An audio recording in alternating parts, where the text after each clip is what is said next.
This is Saturday Sport with me, Connor Mosley, and we've got 5 feature matches that will keep you across. BBC Sounds is your best friend for this, and let's head straight to North Yorkshire.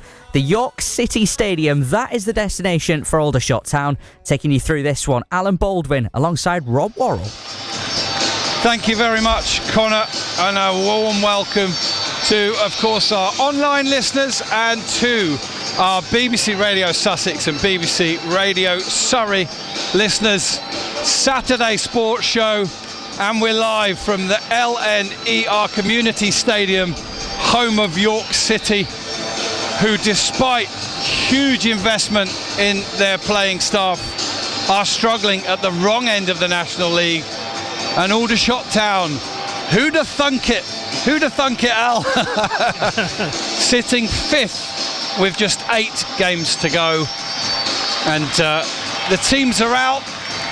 The York City Mascots and the PA system here battling hard to lift the atmosphere, to lift the mood at York. For Aldershot, they're on their most consistent run of the season, up to 5th, actually sit first out of 24 teams in the form table, whether you look back over the last 8 games or the last 10, in which they've picked up 22 points. In truth, they've been superb at home, but the form away from home, Al, is not the worst. It's top half, it's 11th best away, but they'll be looking to churn a little bit higher up that table with 3 more points today. Yeah, there's been a few bumps in the road on the away road. Coming back to York, there's been a number of changes. They've got a massive squad, and I've noticed that the guy playing alongside Callum Howe, Ryan Fallowfield, is indeed a little bit taller than Rob was thinking. He's normally a right back, but he is quite a tall number 2 if you look in the centre of the field, Rob. Okay, let's run through our teams this afternoon. We're reliably informed that York City, who don't have a second centre-back in the team, will play a 4-3-3, and that, as Al has just hinted, Ryan Fallowfield will play alongside Callum Howe in the centre of defence, with Thierry Latty Fairweather as the right back, Danny Amos as the left back, Dan Batty, the CDM if you like, behind Alex Hunt and Marvin Armstrong, with Maz Kuyar and Billy Chadwick supporting Deepo Akinyemi up top. And hopefully the PA chap finally draws breath and allows us to run through the Aldershot Town 11 for you in just a moment. They are in a huddle at the moment, now being joined by their skipper Stuart O'Keefe. They're playing in the Argentina, as I call it, away strip today, with white shorts and black socks. York City in their red shirts, navy blue shorts and white socks. Aldershot Town will line up as follows: Geordie van Stappershoef in goal, Harfield, Harries and Rowe the centre-backs, Glover and Frost the wing-backs, O'Keefe and Kadji in centre midfield, with Josh Stokes playing behind James Daly and Lauren Tolage. OK, we're close to kick-off here at the LNER Community Stadium. York City 23rd in the National League against Aldershot Town in an almost unthinkable 5th place with 8 games to go. We're also going to keep abreast this afternoon of the games at Dorking and at Woking, massively affecting both ends of the table. And we're underway. York have kick-off. They're playing left to right as we look at it, and they will be attacking the end in which around about 300 or so Aldershot Town fans are packed into the West Stand diagonally opposite to us, and a good healthy number over there, Al. Yeah, there certainly is. Not many empty spaces. Just looking at the York City lineup, in fact, Callum Howe's gone to the left side. It looks like a back 3 to me, with Ryan Fallowfield in the middle and Fairweather. I keep saying Fairweather low, but it's Latty Fairweather on the right-hand side. Absolutely, with Kuyar on the right, Chadwick on the left. So let's keep an eye on that. At the moment, it's very much like a hot potato. There's been 2 or 3 throw-ins already. Aldershot pressing well here. The ball goes back to Rory Watson, who's in goal today. York have a highly rated keeper, Sykes Kenworthy, who unfortunately has had a huge crisis of confidence of late, and unfortunately was clearly at fault for 2 or 3 of York City's 6 goals conceded at Altrincham in midweek. So he is left out of the team this afternoon. And York City starting with Watson. Here's Kadji sending the ball out to the left side to Ryan Glover. He's to the left-hand edge of the penalty area now, getting to the byline. Can he get his ball in? He can. It's headed up in the air and away, only as far as O'Keefe, who tries a shot, and it's a really good one, dipping underneath the crossbar and tipped over the bar by Rory Watson. Probably, in fact certainly, Alan, the best effort at goal from Stuart O'Keefe since he signed. Good work from Ryan Glover again down the left-hand side. He got to the byline, chipped it across, found a York City defender heading it to the edge of the area where O'Keefe took it on the volley, and he took it well on the volley, a dipping volley, and Watson had to tip it over. Right, Josh Stokes is going to take the Aldershot Town free kick, corner kick, I beg your pardon. Not often we've seen that this season. Glover's coming to potentially offer for a short one, but and eventually it is played in, and he's got it all wrong, and it's gone to Latty Fairweather, who's cleared it into touch. I think Aldershot, I'm not sure if they were trying to create confusion or they were confused themselves up. Lack of understanding there, wasn't there? But they will persist with this short corner. It worked on Tuesday night, so I can't see any reason why they shouldn't keep trying it. Listeners, I've just put the sound effects microphone on. It's been off because the PA system was so loud. Just let us know if you're still happy with the sound quality now that that's on. And Aldershot win a free kick. Good battle in the middle involving Kadji. O'Keefe wants to take it quickly. He's not being allowed to. Our referee's Andrew Miller, one of the more experienced National League referees. He gets authority, I think, just by being 6'2". Ball played out to the right hand side. 9 games this season, 37 yellows, no reds needed. Here's a ball up to James Daly. The Shots, of course, have had their issues with red cards this year. Minoga was the 6th Shots player to be shown red this season on Tuesday night, and as a result he's having to sit out the next 3 games. Here's Harfield spreading it out to Glover on the left. Glover cuts in on his right foot. Now he sends the ball in. It's headed away by Fallowfield, and it should be held up by Akinyemi. It's flicked on round the corner, and York might have the counter-attack here. Rowe steps up well and clears his lines, but another deflection puts York in on the left-hand side with Billy Chadwick. Ball into Akinyemi. Shot comes in, saved low down centrally by Jordi van Stappershoef. So both keepers with saves to make, which they've completed in the opening 4 minutes. York City 0, Aldershot Town 0. Alan Baldwin. Yeah, a little bit of a fragmented attack by York, but they found an opportunity on the left-hand side of the area, which it was a comfortable save by Jordi in the end. Shots have the ball now with Harries at the back, plays it out to Kobe Rowe. Rowe up to Daly, little ball round the corner to Frost. Frost plays it off a York player, goes up in the air, bounces kindly for Daly, back to Frost, and Frost to Kadji.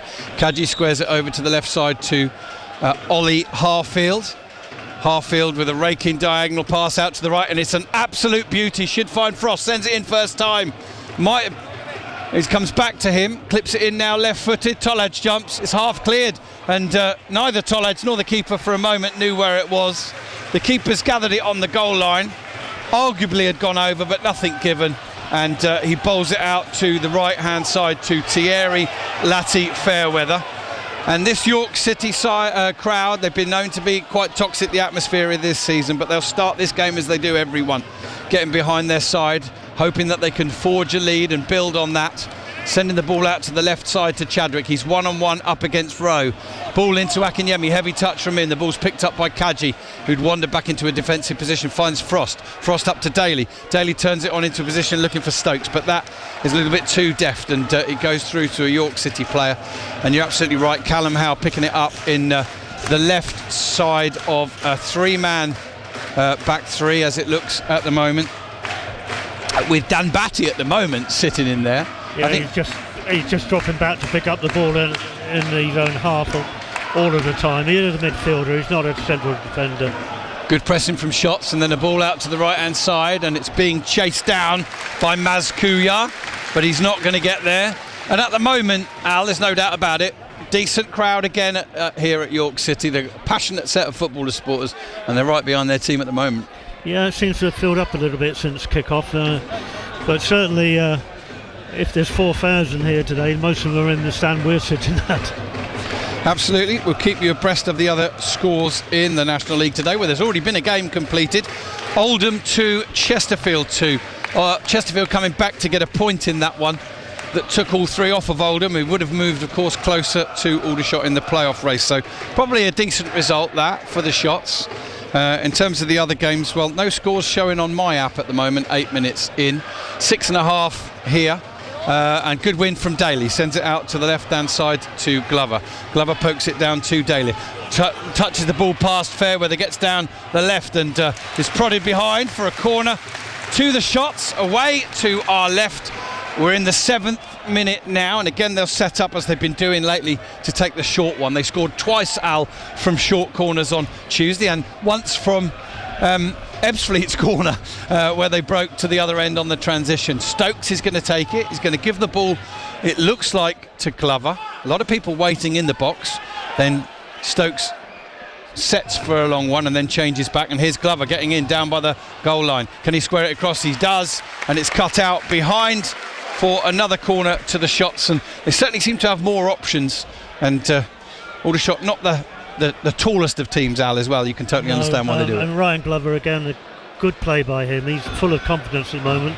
Been man of the match for the last 2 games and player of the month for the last 2 months. So he's full of confidence, and he will be key today. Absolutely. That's Alan Baldwin. Corner comes in. It's headed away at the near post. Lati Fairweather moves it on. It comes off of Harry's, and it's spread out to the right-hand side to Kuyar. Kuyar held up on halfway by Harfield. Now he's looking to accelerate away from him to get down the right-hand side. He's up against him again now. Cuts in, comes back to Batty. Batty advancing. He's going to send the ball into the penalty area now. It should be straightforward for Van Stappershoef, and it is. Another Stappershoef snaffle, as I like to call it. And he bowls the ball out to the left side to Harfield. Harfield comes forward, moves to the right, and then finds Glover, who gives the ball back to him. We're just gone 8 minutes here at the LNER Community Stadium, home of York City. It's goalless here. In the next couple of minutes we'll start to go to our other games this afternoon, but meanwhile York are on the attack. Ball out to the right hand side to Kuyar. Kuyar's ball in is cut out and spread out to the right hand side to Lati Fairweather. He goes up against Glover and he's beaten him. He's into the penalty area, pulls it back, and it is squared across, and all 4 York players had moved in advance of it, and it runs out to Tyler Frost on the right hand side. His ball across though is short for Stokes and cut out by Kuyar. Aldershot need to be just a little bit careful when York are on the transition. They've looked quite lively a couple of times now. York still in possession, their crowd in full voice, and the ball all the way back with goalkeeper Rory Watson, who's in goal today. There's Rowe sending the ball all the way back to Van Stappershoef. He clears forward. It's not the best of kicks, but it finds O'Keefe, who helps it on to Stokes. Stokes has miscontrolled it, and it's picked up by the York City number 39, Marvin Armstrong, making his debut. Signed from Barnet, not played too much there, and what you've got there is York short of centre midfielders fit and available. Al, and Marvin Armstrong not having played particularly much this season. No? Okay. Free kick to York just outside the centre circle, just inside the York half. Can you hear me okay, Al? Yeah, I can hear you. Oh yeah, I just asked you about Marvin Armstrong, but no worries, no worries. Sorry. That's okay. No, we'll come back to that in just a moment. 10 minutes gone here. York City 0, Aldershot Town 0, and Fallowfield goes back to Rory Watson. So let's make our first visit of this afternoon to Woking, where we will be hearing very shortly from Tom Mitchell. And if you're there now, Tom, Woking against Barnet, should be around 10 minutes in. How's that one going? Yes, it is that 10 minutes in, and it was a cross from Woking just a moment ago from the right hand side. Anderson whipped it in towards Pavey. Pavey on the stretch couldn't quite collect it. Barnet's only attacking moment inside the first 10 minutes was a cross from Stead from the left hand side. There was no takers for it in the box. So yeah, just over 10 minutes played here at Laithwaite Community Stadium. Woking 0, Barnet 0. Back out to the right hand side. Thank you very much indeed, Tom.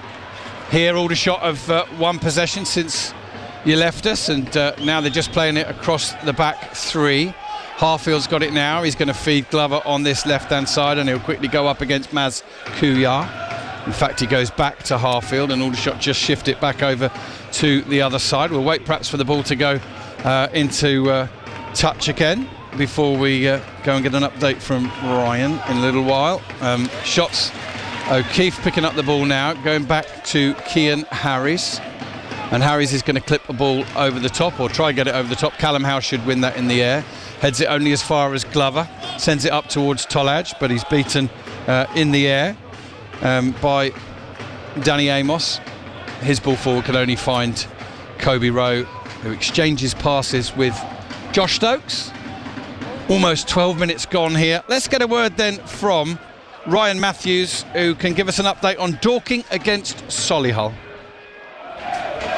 Still goalless here at Meadowbank, 13 and a half minutes gone, but it's really been all Solihull Moors. They've had attack after attack, and Tyrese Shade, even though we spoke about Tavon Campbell being the main man for Solihull Moors, Tyrese Shade has been absolutely fantastic so far, and Dorking have been living a little bit of a charmed life. It's still 0-0 here at Meadowbank though. Thank you very much to Ryan at Dorking and Tom at Woking. So we await our first goal of the afternoon in the National League matches, being covered by our Saturday sports show across BBC Radio Sussex and BBC Radio Surrey. Throw in taken down the line to Tolaj, sends the cross in, and it goes high but also behind the goal. So it will be a goal kick away to our left, which Rory Watson will take. A quick glance at the other National League games tells us we have got our first couple of goals. Ebbsfleet looking to bounce back today, have gone 1-0 up against Gateshead, who are down to 10 men. And Gateshead, one of the sides in the race for the playoffs with Aldershot, so that's potentially good news there. And it's AFC Fylde 0, Wealdstone 1. De Silva putting Wealdstone ahead in a battle of two of the sides trying to avoid the drop. Okay, quick word from you, Al? Yeah, it's a bit frantic at the moment. Neither side has dominated possession. Both sides have had some breakaways, but thankfully nothing's resulted from the ones from York, which have been the most threatening. But I think the first goal is going to be absolutely crucial here today. Yeah, I completely agree. Completely agree with that. And the interesting thing is, there's not much in it at the moment. It's quite frantic, as you say, but that would probably tend to suit the side that's been out of form as opposed to the one that's been in it. Shots haven't quite got their patterns of play going yet, and that's partly because, of course, York are working incredibly hard. Here's Glover picking them. Oh, he's caught late there. That has to be a yellow card. That's very bad. Yeah, there's no way that Lati Fairweather was going to get that ball, and he just stuck his foot out sideways into the shin, or the side of the shin of Glover, who is in a little bit of pain at the moment. He's just catching his breath. Hopefully he'll be okay, but no doubts at all, Alan Baldwin, about the yellow card for Thierry Lati Fairweather. He's a lucky boy. That's not a red, because that was very reckless. He was off the ground, off his feet, and Glover had pushed it past him, and he was clear if it hadn't been for the foul. I think that's a very bad foul. I think it's a strong yellow. For me, that's not worth a red card. I don't doubt that if Aldershot were the home side today, the call for the red card would have been there around the north stand. I say the north stand, of course, because the tackle was right on the halfway line in front of us here. And just an opportunity for players of both sides just to grab a bit of drink, a bit of water, catch their breath.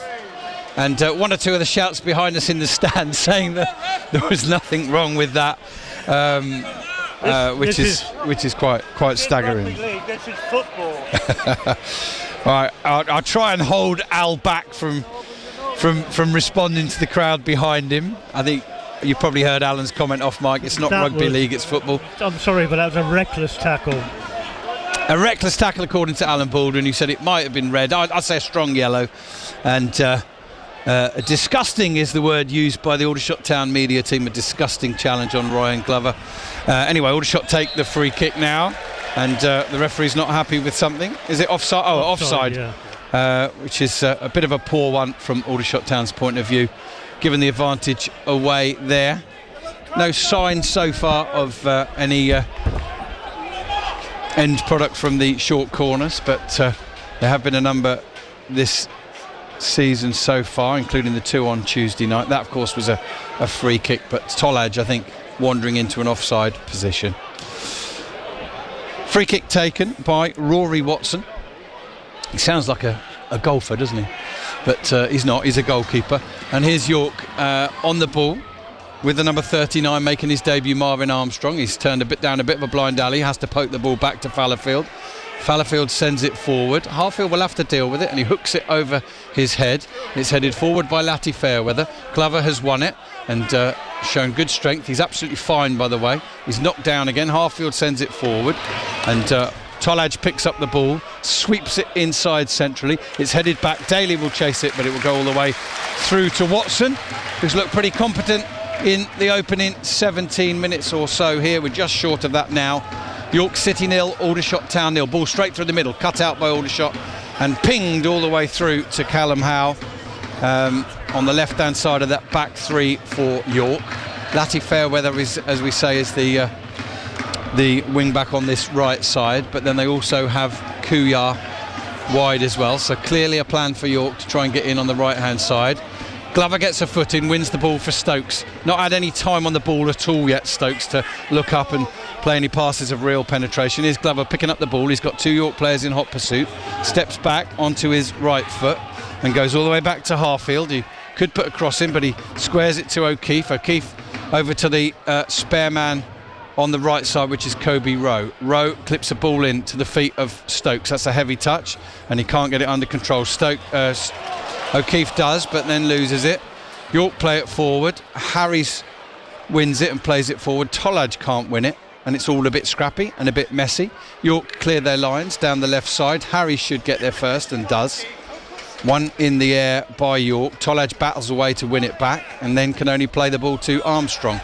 Coming together with Rowe off the ball, but the ball's been picked up by Chadwick, who's bursting down the middle, sends the ball out to Akinyemi on the left-hand side on his left foot, but he wants to get it back onto his right. He does, and it's cut out and now cleared forward by O'Keefe, up in the air agriculturally towards Tolaj, who does get the flick on up towards Daly, but Howe beats him and volleys it forward. One in the air by Rowe, but he can only head it inside. Good battle between Harries and Akinyemi. Referee not seen fit to give anything yet. Ball into the area though, offside against York. The goal won't count. So many people here in the ground cheered for the goal, but we saw the flag, even if they didn't. Al, the ball offside, but a warning sign for the shots. Nearly 19 minutes gone. York City 0, Aldershot Town 0. Yeah, this is on our right-hand side of the defence, which I pointed out could be an area of weakness. Kobe is not the quickest player. It was well taken, but the flag was up straight away. Shots take the free kick with Van Stappershoef, so goalless here, and it was elsewhere in our region as well when we last went. There's good battling back from Fallowfield. Throw in given to Aldershot. Referee Andrew Miller, consistent with so many this season. The little slight nudges and pushes are not being given as fouls. Harfield to take. We're in the 20th minute. It's goalless here at the moment. Stokes back to Harfield. Heavy touch. Ball doesn't entirely go over the line, and it finds Glover. Glover with the ball in. It's over Tolaj and Frost and goes behind for a goal kick to the York. The York City fans not happy because they thought the ball had gone out. It matters not. It remains 0-0. 20 minutes gone. So let's go back to Tom Mitchell, who is at Woking, where they have a massive game at home to play off chasing Barnet. Oh, here's a heavy touch inside the area from York. Bear with us just a second, Tom. And York City clear their lines. But and now a ball played forward, which Aldershot cut out. So if he's with us, Tom Mitchell, Woking against Barnet. Any goals yet? Sets himself. It's still goalless here at the Laithwaite Community Stadium, Rob. A decent opportunity for Woking just a few moments ago. Jane Luca inside right channel, 25 yards out, turned excellently, but his shot was very tame in the end. It was comfortable for Keeley to save. But just approaching the 20th minute here, it's Woking 0, Barnet 0. Thank you very much to Tom Mitchell. Goal kick to Aldershot at the other end. So let's go, if we can, straight to Ryan Matthews to see if Dorking against Solihull has produced the first goal of the afternoon on today's Saturday Sport. Was long into the box for Dorking. No goals here so far, but a chance at the far post. Collected well, though, by Nick Hayes for Solihull Moors. Solihull Moors have been in charge here, but still no goals at Meadowbank. Dorking have had the better of the last 5 minutes or so, though. A couple of chances hit the base of the post from a header from Jason Pryor, but aside from that, it's really been the visitors who have been making all the shakes so far. Still, Dorking Wanderers 0, Solihull Moors 0. Ball into Akinyemi, receives the ball and lifts his shot over the goal. Thank you very much. York City have won a corner here. Akinyemi getting in down that left channel where Chadwick and Akinyemi are having a little bit of joy against Rowe, who's not the quickest, but it remains goalless everywhere today on Saturday Sport. Quick word from you, Alan Baldwin. Yeah, I've seen Billy Chadwick in his previous games before he joined York, and he's always impressed me. He's very sharp, very quick, and he's getting the better of Kobe Rowe at the moment. So we've got to be very careful on that right-hand flank of the Aldershot's defence. OK, 22 minutes gone here at York. It's goalless, pretty evenly balanced, massive game at both ends of the table. Corner here to York, beautiful delivery, punched down and away by Van Stappershoef, but it'll eventually find its way back to the corner taker, who breaks in now, tries a shot from distance, connects well, but it's always just a little bit high and fizzes a couple of feet over the bar. 22 and a half minutes gone. We're halfway through the first half. York City 0, Aldershot Town 0. Alan Baldwin. Yeah, that was a very good break by Danny Amos off the corner, came back to him and he hit it well, but it was just about a foot or two above the crossbar. But he's another player I've seen before. I think it was Grimsby he was a very good player for. So that left-hand flank is going to cause a few problems. Goal kick then to the shots taken by Van Stappershoef, headed on by Tolaj, but now York have got it. Harfield will head it out to Glover on the left-hand side, and if I heard my producer, in fact it might have even been Connor in the background, I believe Farnham, who are having the season of their lives, 2-0 up. Here's Harfield trying to ball through the middle, looking for Daly. It's cut out by Fallowfield into touch. He thinks he's been fouled, but in any case there was a deflection, and York City right in front of Alan and us and myself, just 10 yards or so inside one of the halves. Good play from Lati Fairweather, who's continuing his dribble, tries the ball into Akinyemi, pokes it round the corner, picked up by Frost, manages to pass the ball to Kadji, who sends it out to Daly. Daly gives it back to Kadji, recognises the run he's on. Fallowfield reads it well and finds Batty. Batty finds Kuyar. Well, good ball from Kuyar, and quickly won by Daly, and I thought he won the ball cleanly, but referee Andrew Miller has given a free kick to York City, Al. That was a debatable decision, shall we say. I think, but Daly got his foot to the ball, and the York player just stumbled over, to be honest. Incredibly, 25 minutes into the National League games this afternoon, there's just been 2 goals. Of course, there was one game played earlier that finished Oldham 2, Chesterfield 2. So Oldham a point nearer to Aldershot from that game. Batty sends in the free kick from deep, headed across goal by Callum Howe, cleared up in the air by Glover and headed on by Stokes. Ball comes quickly back to Stokes, who shows good strength and finds Glover with the return pass, and now Glover sends the ball forward, is cleared, but only as far as the York player. I'm going to say York are shading this. 25 minutes in, the shots have really only had O'Keefe's volleyed effort in the second minute to show for it. Lati Fairweather under good pressure from Tolaj puts the ball into touch, throw in to the shots, who are looking compact. They're looking a little bit vulnerable on the right side of their defence, where Rowe's back in there, and both Chadwick and Akinyemi have looked to expose perhaps his lack of pace so far. Again, Aldershot, quick 1-2 from the throw in, the ball forward, cut out and goes all the way through to Watson. And York may not have a goal yet, it may remain goalless, Al, but I think over the opening 25 minutes of this game, they'll have been encouraged, their supporters and their manager. I think so. I think that Adam Hinchwood has probably hit on a good combination. OK, is Billy Chadwick picking the ball up on the left-hand side. It's the National League, anything can happen. And the side, second bottom, taken on the side in 5th place. Well, bottom beat top a couple of Saturdays ago. Here's York making their way through the shots penalty area again, and they have won themselves another corner, so 2 each so far. And we're in the 26th minute. Al, quick word. We're not getting a foothold in the game at the moment. It's been, as I said earlier, very frantic, and it's suited York more than Aldershot at the moment. I wouldn't say there's one player in the Aldershot team that's really shone so far today. No. Some of those players we look for special things. Tolaj, Stokes, not really had much joy yet. Corners taken short, cleared up in the air, taken down, or in fact won by Tolaj, then he hooks it over his head, but only as far as Batty, who tries a dipping shot, and that goes wide. So yeah, we're in 27th minute here, and it's a third effort on goal of some sort for York. They've had the ball in the net. That one was always going to be given offside, despite the loud cheers in the stadium, but certainly some early warning signs for the shots. And the thing is, it just shows that even forgetting league tables and looking at the form table, it counts for nothing when that whistle goes at 3 o'clock, Al. Exactly, and you've got to take every game as being a tough game and treat the opponents as being tough opponents. And I'm not saying we're not, but York are certainly playing above their recent form, aren't they?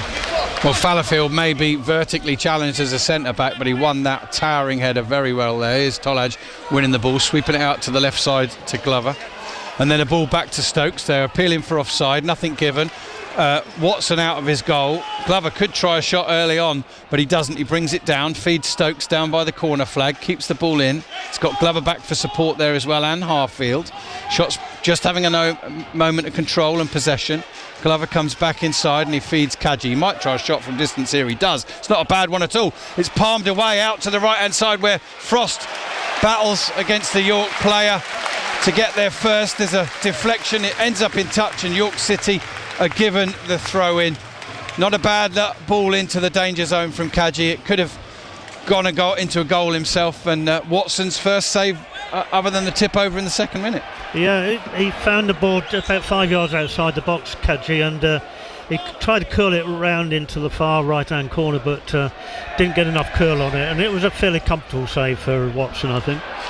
Here come York again through the middle of the park. Tremendous acceleration and drive out to the left side to Kuyar, who rides a tackle, sends it in. Little clip ball over the top is followed. A brilliant clearance over his head by Ryan Glover, and had he not got onto it, Lati Fairweather would have been inside the penalty area. Great defensive work there from Ryan Glover, who gives you everything forward and back. Not for the first time this season.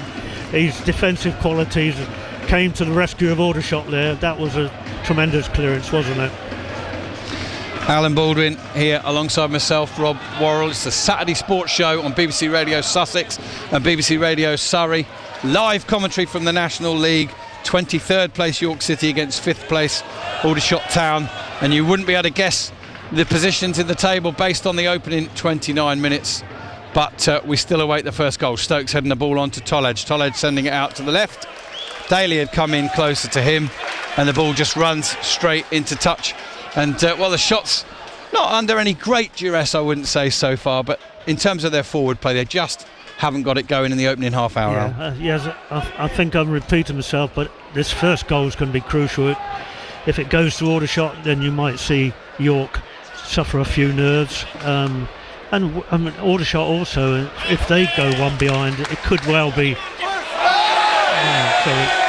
Free kick to York just inside the Aldershot half, taken very quickly. Foul was by Harries on Akinyemi. Here's Kuyar looking to play a through ball to Lati Fairweather, but he carries on his run. He's in the right hand side of the penalty area, and Glover's nicked it off him. Again, great defensive work from Glover. Feeds Stokes. Stokes inside. O'Keefe is going to have to chase that, and he won't get there first. The pace and tenacity of this York side today has been the biggest shock. They really are giving everything to the cause, and they need to, because they're in a difficult position in the league. Bromley have taken the lead against Kidderminster, and Eastleigh and Rochdale is a couple of quick goals there, and that one is 1-1. Give it another 3 or 4 minutes and we'll go around the grounds again, where we still await the first. In fact, the Bromley goal has been disallowed.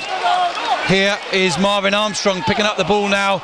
Brilliant cut out by Rowe as he looked to feed Chadwick on the left side. O'Keefe picks it up, feeds Stokes. And Aldershot just look a player light going forward somehow today, whereas they looked like they had an extra player at times against Ebbsfleet on Tuesday night. They were everywhere, pouring over them. But admittedly, in that game as well, Al, that was after the opening 20 minutes or so. Yeah, and don't forget York are playing with 3 at the back, which gives them an extra man further forward.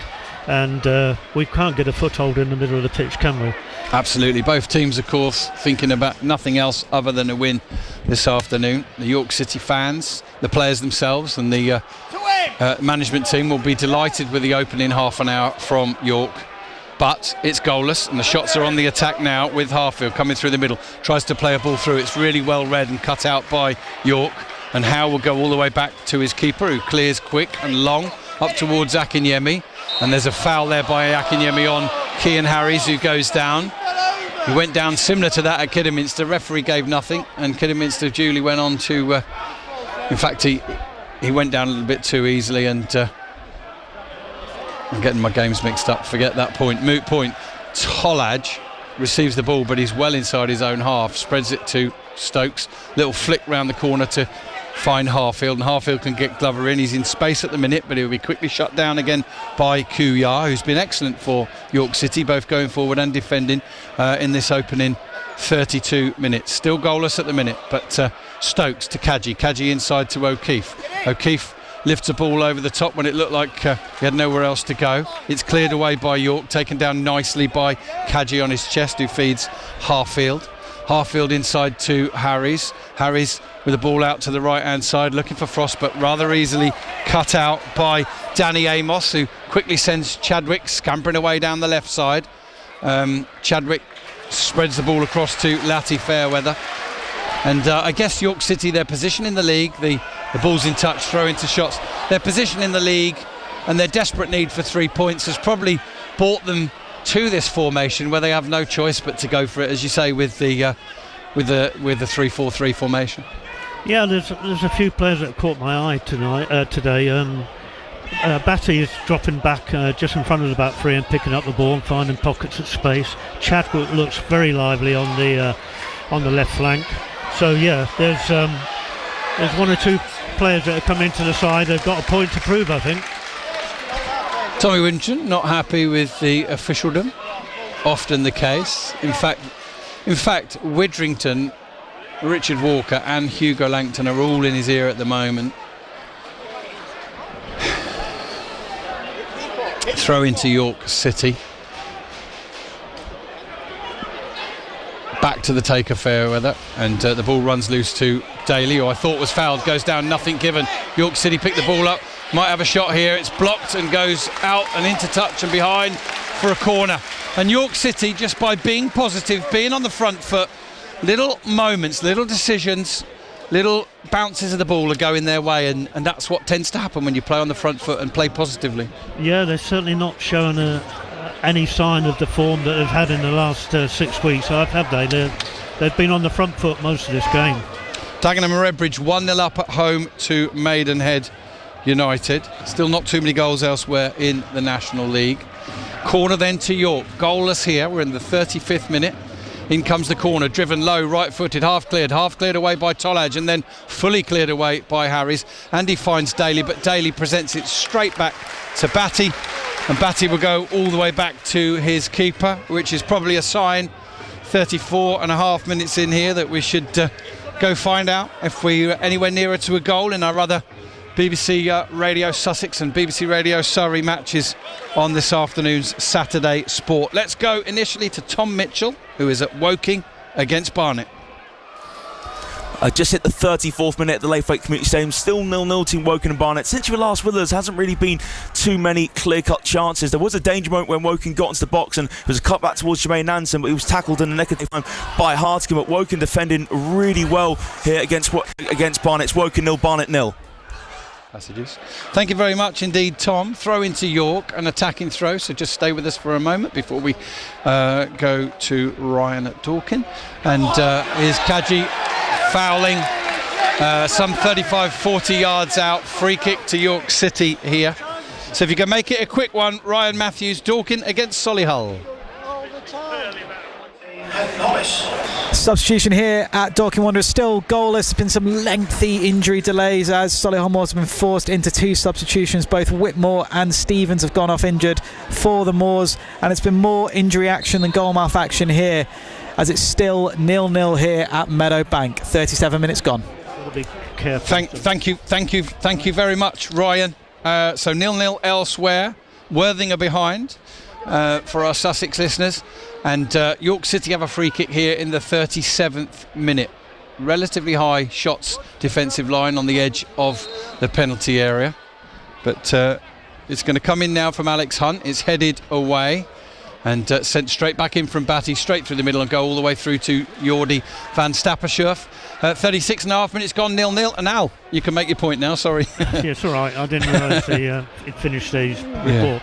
I was going to say Callum Howe has scored a lot of goals for his previous clubs from free kicks in those positions. Got to be very careful with him. He's a very good finisher for a centre half. He certainly has scored against Aldershot Town before as well for Solihull Moors. Here's the shots, playing it around in their own half row into O'Keefe, and O'Keefe with a very heavy touch. I think he tried to control it and pass in one go and just pings it straight into touch. And there's no doubt that shots are having a little bit of difficulty here with York in this first half. The home crowd staying very much behind their side, and Dagenham and Redbridge have doubled their lead against Maidenhead. Dagenham and Redbridge not quite safe yet. Certainly Maidenhead United aren't safe. Every time they get a couple of wins, pull clear of trouble and then gradually slide back in.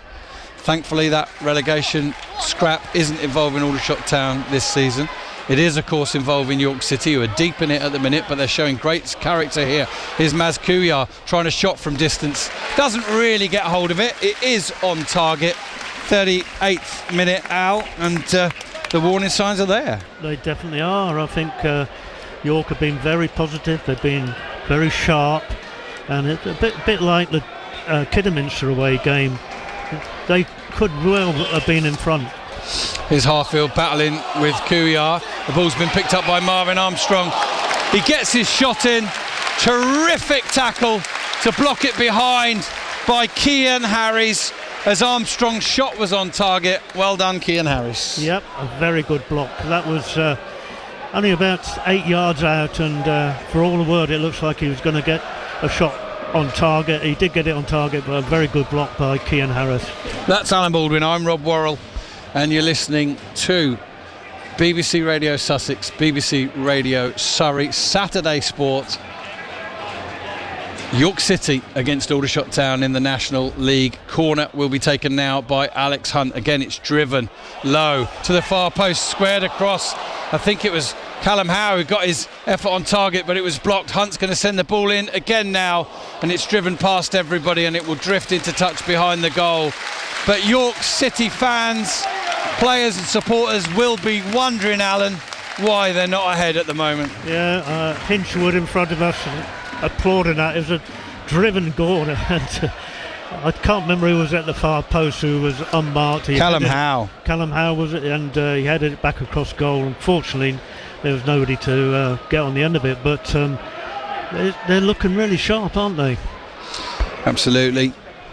I think his header was on target. I think it was cleared off the line by 1 or 2 or 3 defenders that were well positioned.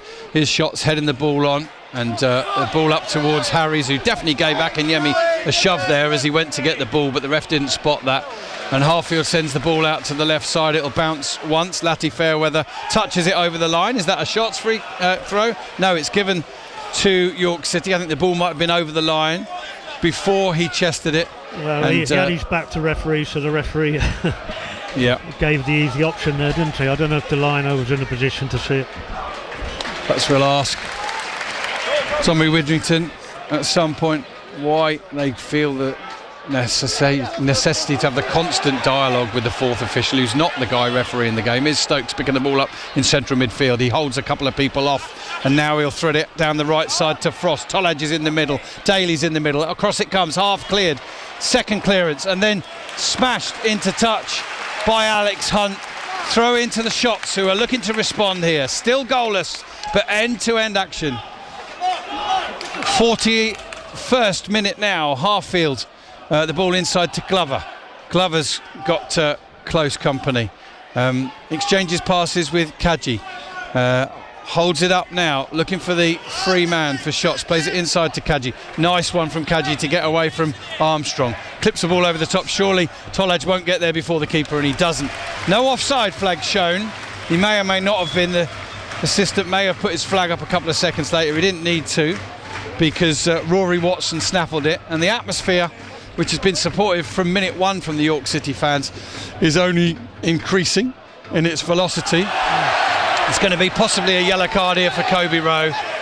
It is indeed. It looked as if a player was going to get away from him on the outside. Not sure if it was. Definitely a yellow card for me. Alan Baldwin. No question. He had been exposed on that right flank, and the player was past him, and so he took one for the team there, I think. That's his 11th yellow card of the season. Kobe Rowe. He's just served a 2-match suspension for reaching 10 before the cut-off date, and another free kick to Shots, who I would imagine that the Shots team probably and the manager would be happy just to get to half-time at 0-0 at the minute. They've been dominated in this first half. They have indeed. In comes the ball from York, headed back across goal, and Van Stappershoef will snaffle it. Good battle there between Howe and Rowe. Rowe is going to have to negotiate the rest of this game on a yellow card. And we call it as we see it, listeners. You know that, week in, week out. And Aldershot struggled in the first 20 minutes on Tuesday, but then were really, really dominant against Ebbsfleet, and good value for their 4-1 win. But today they've been outplayed by York City in the first half, but the one positive is that they are still goalless. Here's O'Keefe sending the ball out to the left side, one in the air by Latty Fairweather, who will feed Stokes, turns it back around the corner to Harfield, and Harfield will go all the way back to Harries. And the ball smashed into touch by York City. Another throw into Aldershot. We are 2 minutes away from finding out how much added time there will be at the end of this first half. Harfield takes the throw inside to Glover. Rochdale are 2-1 up now at Eastleigh. Kaji, good skills from him, turns, beats his man, finds Harfield. Harfield plays the ball down the left for Stokes, who's onside. He's one-on-one against Batty. Batty puts it behind for Aldershot's third corner of the afternoon, their first one in a while. Alan Baldwin. Yeah, it's a bit better from the Aldershot team there. Kept possession a little bit longer, didn't panic.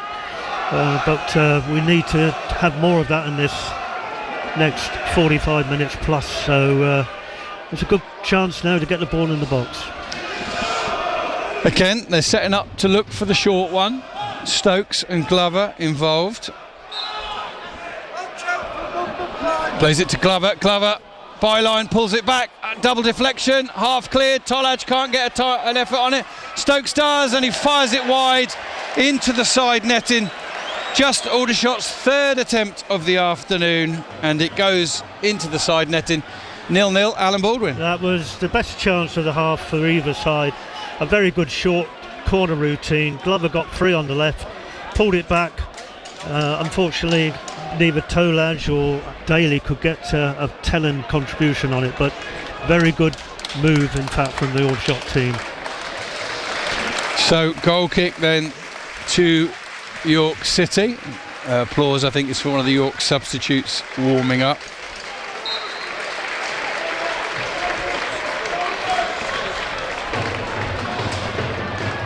Goal kick is taken now. We're 20 seconds away from the 45 being added. Kuyar bouncing onto a loose ball. Armstrong picking it up, carrying the ball, playing it back now to Latty Fairweather. Can he get the ball into the box?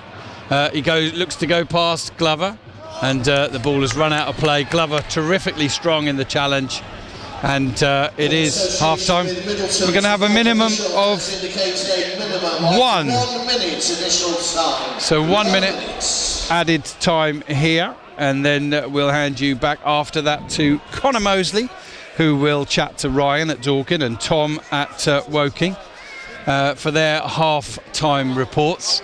Tricky first half for the Shots today, but some might argue they could have expected it, and very much still in the game at 0-0. Here's Van Stappershoef with the goal kick. Tolaj gets the flick on, he beats Howe in the air, then it's won by Fallowfield and then headed on again by Tolaj.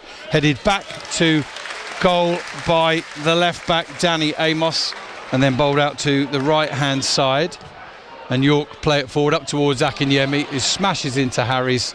Referee no need to give a decision because the ball runs through to Geordie Van Stappershoef. It's been a good battle, that between Akinyemi and Harries this afternoon now. Yeah, and again I'm referring back to Kidderminster. He does get bullied a little bit sometimes. So half time then, York City 0, Aldershot Town 0. Quick summing up from Alan Baldwin, and then we'll hand you back to Connor. Well, it's definitely York City's half that. They showed a lot of pace and sharpness going forward. They didn't really test Geordie Staffordshire in the away goal because they're really tame finishes, to be honest. But having said that, the danger was there, and I think Aldershot need to be on their toes, especially on our right flank where the danger's coming from. At the other end, Aldershot have had a couple of half chances, and that's our only consolation from that first half. We do look likely to create something sometimes with the creativity we have in Stokes and Tolaj. So the hope is that we can build on that in the second half. Well, the Shots management team deep in conversation before they go in and join their players.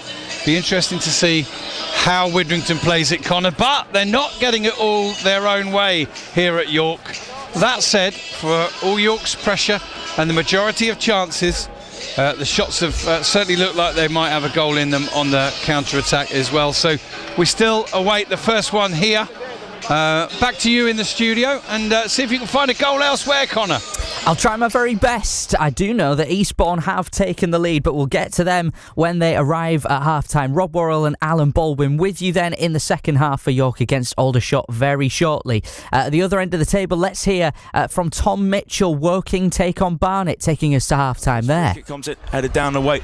It's still going on here, Con, in this first half, as Woking now just on the counter. It's 0-0 here at the Layfake Community Stadium.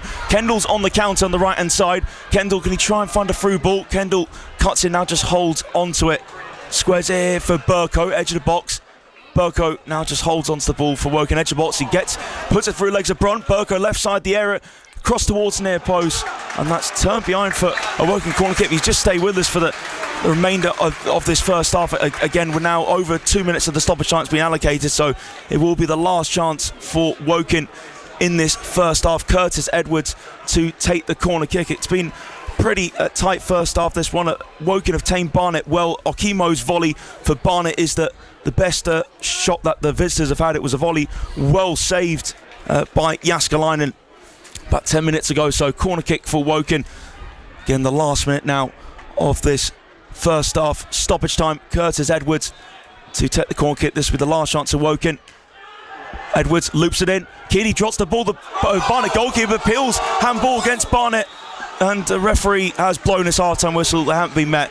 So it's been a real decent first half from Woking. It's been a solid showing from the home side. Again, they've knocked the ball around well. They've got themselves into some good position. Jane Luke had a dangerous volley wide the target. There was a Woking penalty early on the half where there was a cutback towards Jermaine Anderson, who the referee thought was a good tackle from Hartigan. But again, probably Woking's best opportunity came from very early on this match. Cross from the right-hand side from Anderson towards Pavey. Pavey on the stretch, couldn't quite collect it. So John Moore, your quick thoughts on that first half? A very decent first half from Woking. I think they played really well out there. But, however, for a magnificent save by Jaskalainen, they could have found themselves 1-0 down. But encouraging signs, really, from the Cards. Yeah, most certainly. So that was John Moore there. So half-time at the Layfake Community Stadium. It's Woking 0, Barnet 0. Back to you in the studio, Connor. Thank you very much, Tom, then. Goalless at Woking. Let's head straight to Meadowbank. Still playing in this first half. Dorking against Solihull Moors. Ryan Matthews. Towards the far post. Yep, still goalless here in 8. Well, I would say 5.5 minutes remaining of 12 added on minutes due to all of the injuries here at Meadowbank. No goals, but plenty of injuries, and Solihull Moors currently playing with 10 as the guy who had come on as a substitution, Mark Beck, is back off the pitch as he's drawn blood as well. But not a great deal of excitement other than the injuries. Still 0-0 here at Meadowbank. I would say we've probably seen more incidents and accidents on the pitch than we do see in an episode of Casualty. Right? Absolutely that. Bad. It's Dorking with the ball now to Carter. He swings it right-footed out towards Bowerman on this left-hand side. Can they finish this first half with a flourish? It's not back towards Taylor.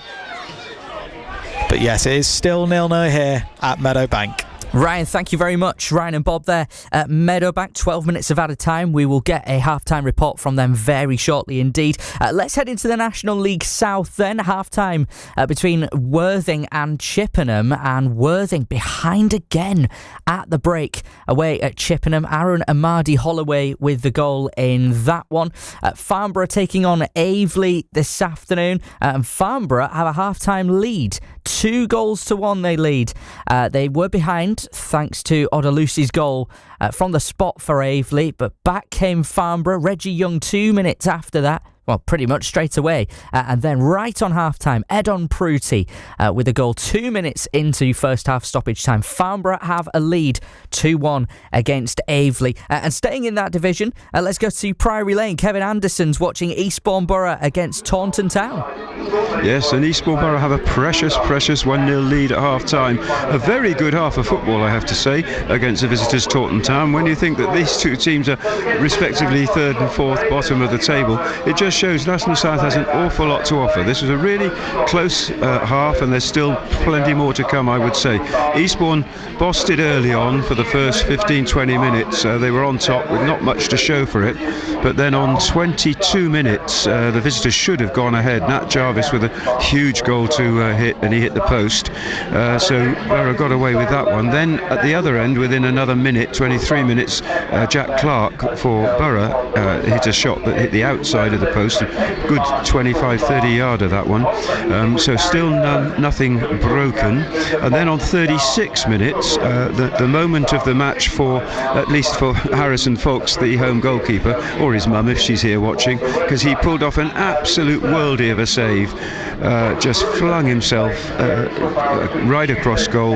We already thought that the ball was in from Zach Smith, but Fox kept it out, and that's what the keepers are there for. Then 40 minutes, David Cisse, he was on as a substitute just a couple of minutes earlier, was just wide of the left post with a cracking shot. That was just serving notice, because 2 minutes later, 42 minutes, a good, I should say, 30 yards when you include the diagonal on it from the far left-hand side. A beautiful ball that was up and over the keeper and nestled into the far corner for 1-0. Lots to play for both of these teams, and lots of football to come, I would say, in the second half. But at the moment, Eastbourne Borough 1, Taunton Town 0. Thank you very much, Kevin. The first mention of one of the players' mums, I think, this afternoon. An excellent save from the Eastbourne goalkeeper, and a fabulous goal as well from David Cisse. And let's drop into the Combined Counties Premier Division South. The winning machine, Farnham Town, top of the table, flying, taking on AFC Croydon Athletic, and is going pretty well, George Baines. It is, thank you, Connor. Yes, certainly they were flying for a good 10-minute period of that first half, were Farnham Town. They started bright and lively. Clearly the manager, Paul Johnson, had got them going at the start of the game, as they would after they've just had that magnificent winning run ended on Tuesday night. Dean Rule got in down the left-hand side, but unfortunately only found this side netting. At that stage, Croydon were defending relatively well, at least getting bodies around the ball. But the first goal, have to say, both first goals, all within, I believe, what I've got here, a minute and a half of each other, the two Farnham goals. They're leading 2-0 here at the break, I should say. Owen Dean, both goal scorers, haven't scored in quite a while, but Owen Dean, with the first goal, it was well actually played down the left-hand side, came into Lewis Flatman, who was one of the changes for Farnham today. He got it on the left-hand side of the area, had a shot, was well saved by the keeper for Croydon, Mr. Olds, and then basically palmed it, unfortunately what you're told to not do as a keeper, palmed it back into the area, 6-yard box, and all that Owen Dean had to do was side foot it into the middle of the goal. That was 1-0, good reaction, as I say, from the rebound. And shortly after, a minute later, an absolutely fantastic strike from Lewis Flatman, who himself has been injured and not involved in starting for a few weeks. he was fed the ball, I think it was from a long ball actually, across the near side where we're sitting here. He took it down from the air, I think it was half volley, chested it down, basically looked up, one look at the goal, and then half volleyed it into the top right hand corner, and nothing much at all the Croydon keeper could have done about that one, all within 1 to 2 movements, to be honest, facing his own goal, chested it down, flick turn, and shot into the top corner. So that was fun and well in control at that point. They then missed a penalty through Harry Cooksley. Could have gone 3-0 up but didn't. Croydon had some efforts towards the end of the first half. Actually also by Leo Theopanus, a few of our local listeners will remember him from his time nearby. Leo Theopanus coming closest, but it does still remain at the break. Certainly a very lively and entertaining game. Does still remain Farnham Town 2, Croydon Athletic 0. Thank you very much indeed, George. We'll get more from you at the end of that one. Same too from Kevin Anderson at Priory Lane for Eastbourne Borough against Taunton. So thank you to both of you. I believe they're still playing at Dorking this afternoon at Meadowbank. 12 minutes of added time in that first half. They take on Solihull Moors, and Ryan Matthews is there. Yes, we've elapsed the 12 minutes added on. There was another injury in injury time to Beck, which meant that Solihull Moors have played the majority of this 12 minutes added on with only 10 men. But Dorking Wanderers are the ones in the ascendancy at the moment as Beck has come back onto the pitch. It's still 0-0 here at Meadowbank. Incredibly lengthy amount of added time. We're at 59 minutes almost now for the first half here at Meadowbank, but still goalless between Dorking Wanderers and Solihull Moors. Flicked on by Beck, cleared away well by Dorking though. It's Clark with the ball long down the right hand side, looking for Tavon Campbell. Header by Hollis on the edge of the box, and he clears it away well at the second attempt. Clark though charges to try and clear away for Solihull Moors. It's Bowerman on the left hand side for Dorking Wanderers. The clearance only finds Richard Stearman. He clears it long, chested away by Tavon Campbell to Shade, the on loan Swindon Town man. He finds Haylock. Lovely one-touch passing now, but great challenge in there from Bobby Joe Taylor. Kept his eyes on the ball, and it's a Dorking Wanderers ball out towards the right-hand side now for Dorking, approaching the hour mark of this first half here at Meadowbank. It's still goalless here, but Dorking have been on the attack. Solihull Moors have won it back,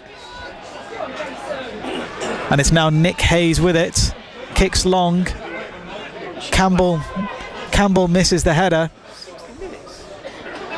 and it's Harrison Mail with the ball in the Dorking Wanderers box. We've passed the hour mark in this first half. There was 12 minutes added on at the end, and that is the last action of a goalless first half here at Meadowbank, which has been without a great deal of goalmouth incident, but quite a lot of injury incident, Bob Patworth. Absolutely, yeah. It's been a very stop-start first half, and really the headlines is the number of injuries sustained by Solihull Moors. First of all, we had Richard Stearman coming on for Alex Wetmore. He was crashed into by Tony Craig, and then Jack Stevens, who was pretty much taken out early on, recovered, and then had quite a bad injury which left him hobbling off the pitch, and Mark Beck coming on, and then Mark Beck himself getting injured with a clash of heads. So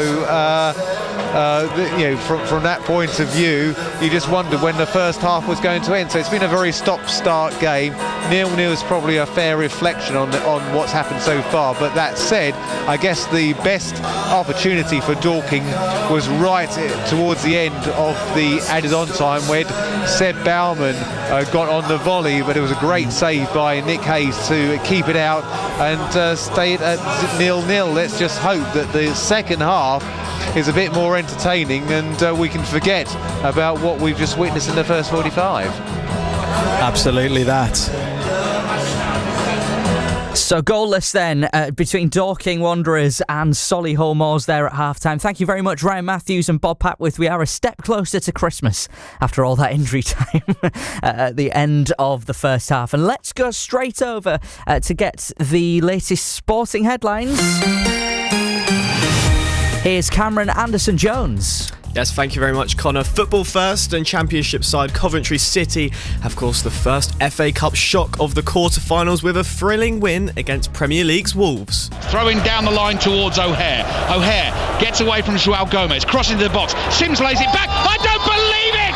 Hadji Wright has curled it into the bottom corner, and Coventry are through to only their second ever FA Cup semi-final.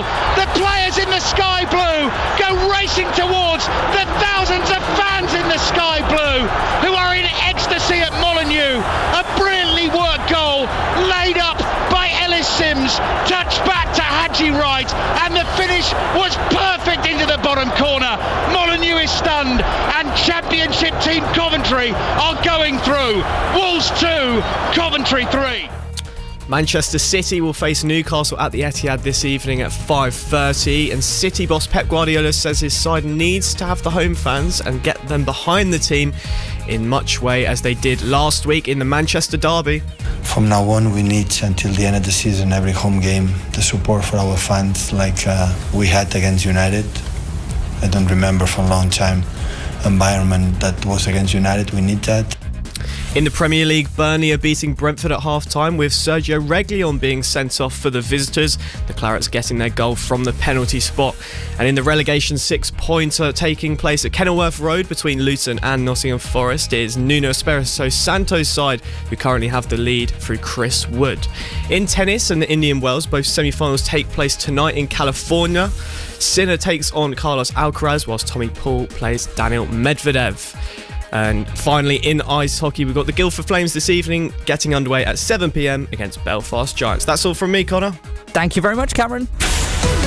BBC Radio Surrey. And such was the injury time at Dorking. We're straight back to the action. Let's go to the York City Stadium where Aldershot Town are away at York City.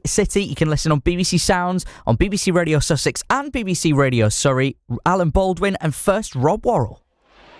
Thank you very much, Connor. Yes, we're just under a minute back into the second half here. Still goalless. Nothing key to report. No changes at half-time. Is a ball headed forward by Harries, brought down by Daly, but falls more kindly into the stride of Tolaj. Tolaj sends it out to the left-hand side to Glover. An unusual, poor first touch from him.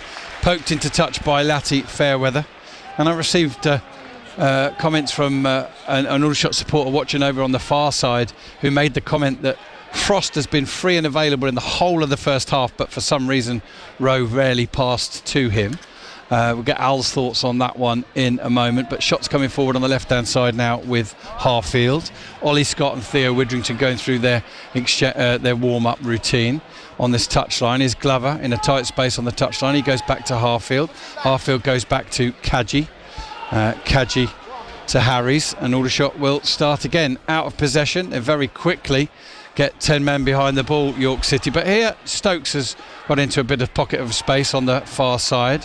Keeps it in play, but a York City player puts it into touch. Batty it was. Aldershot with a corner taken quickly. Glover into O'Keefe inside the area. Not the best first touch, but he stands back.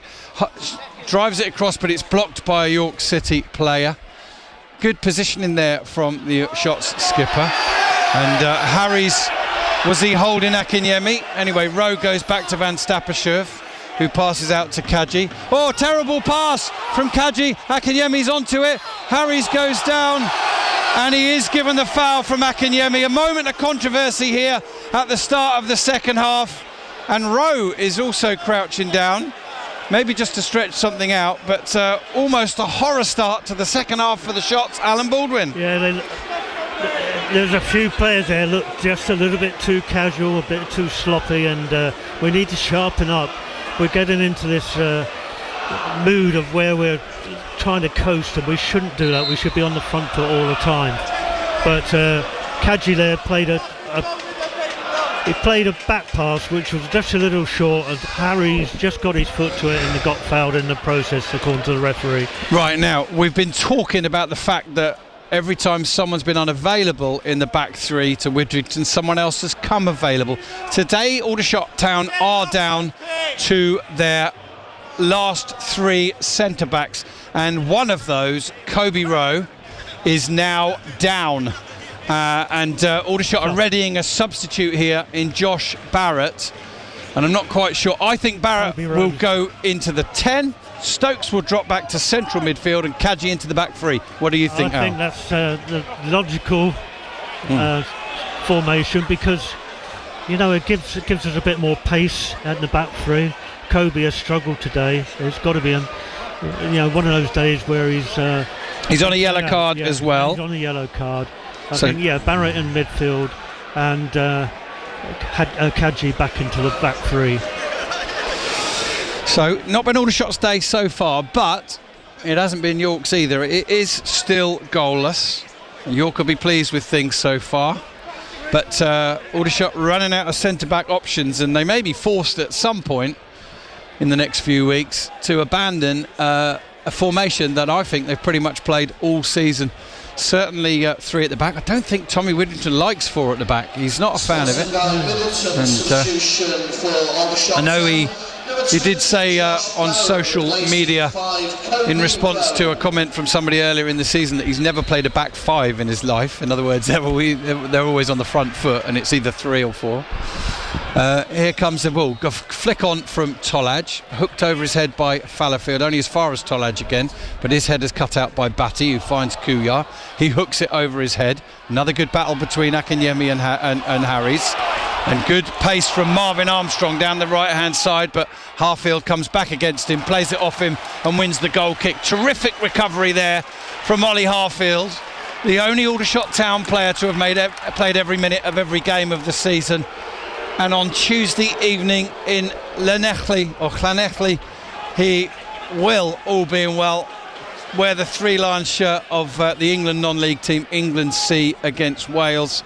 A call-up that he richly deserves, Al. Yep, and as predicted, Kadji's dropped back to the right-hand side of the back 3, so that will give us a bit more pace and hopefully a bit more solidity in the back line, because we have been struggling a little bit in this first half.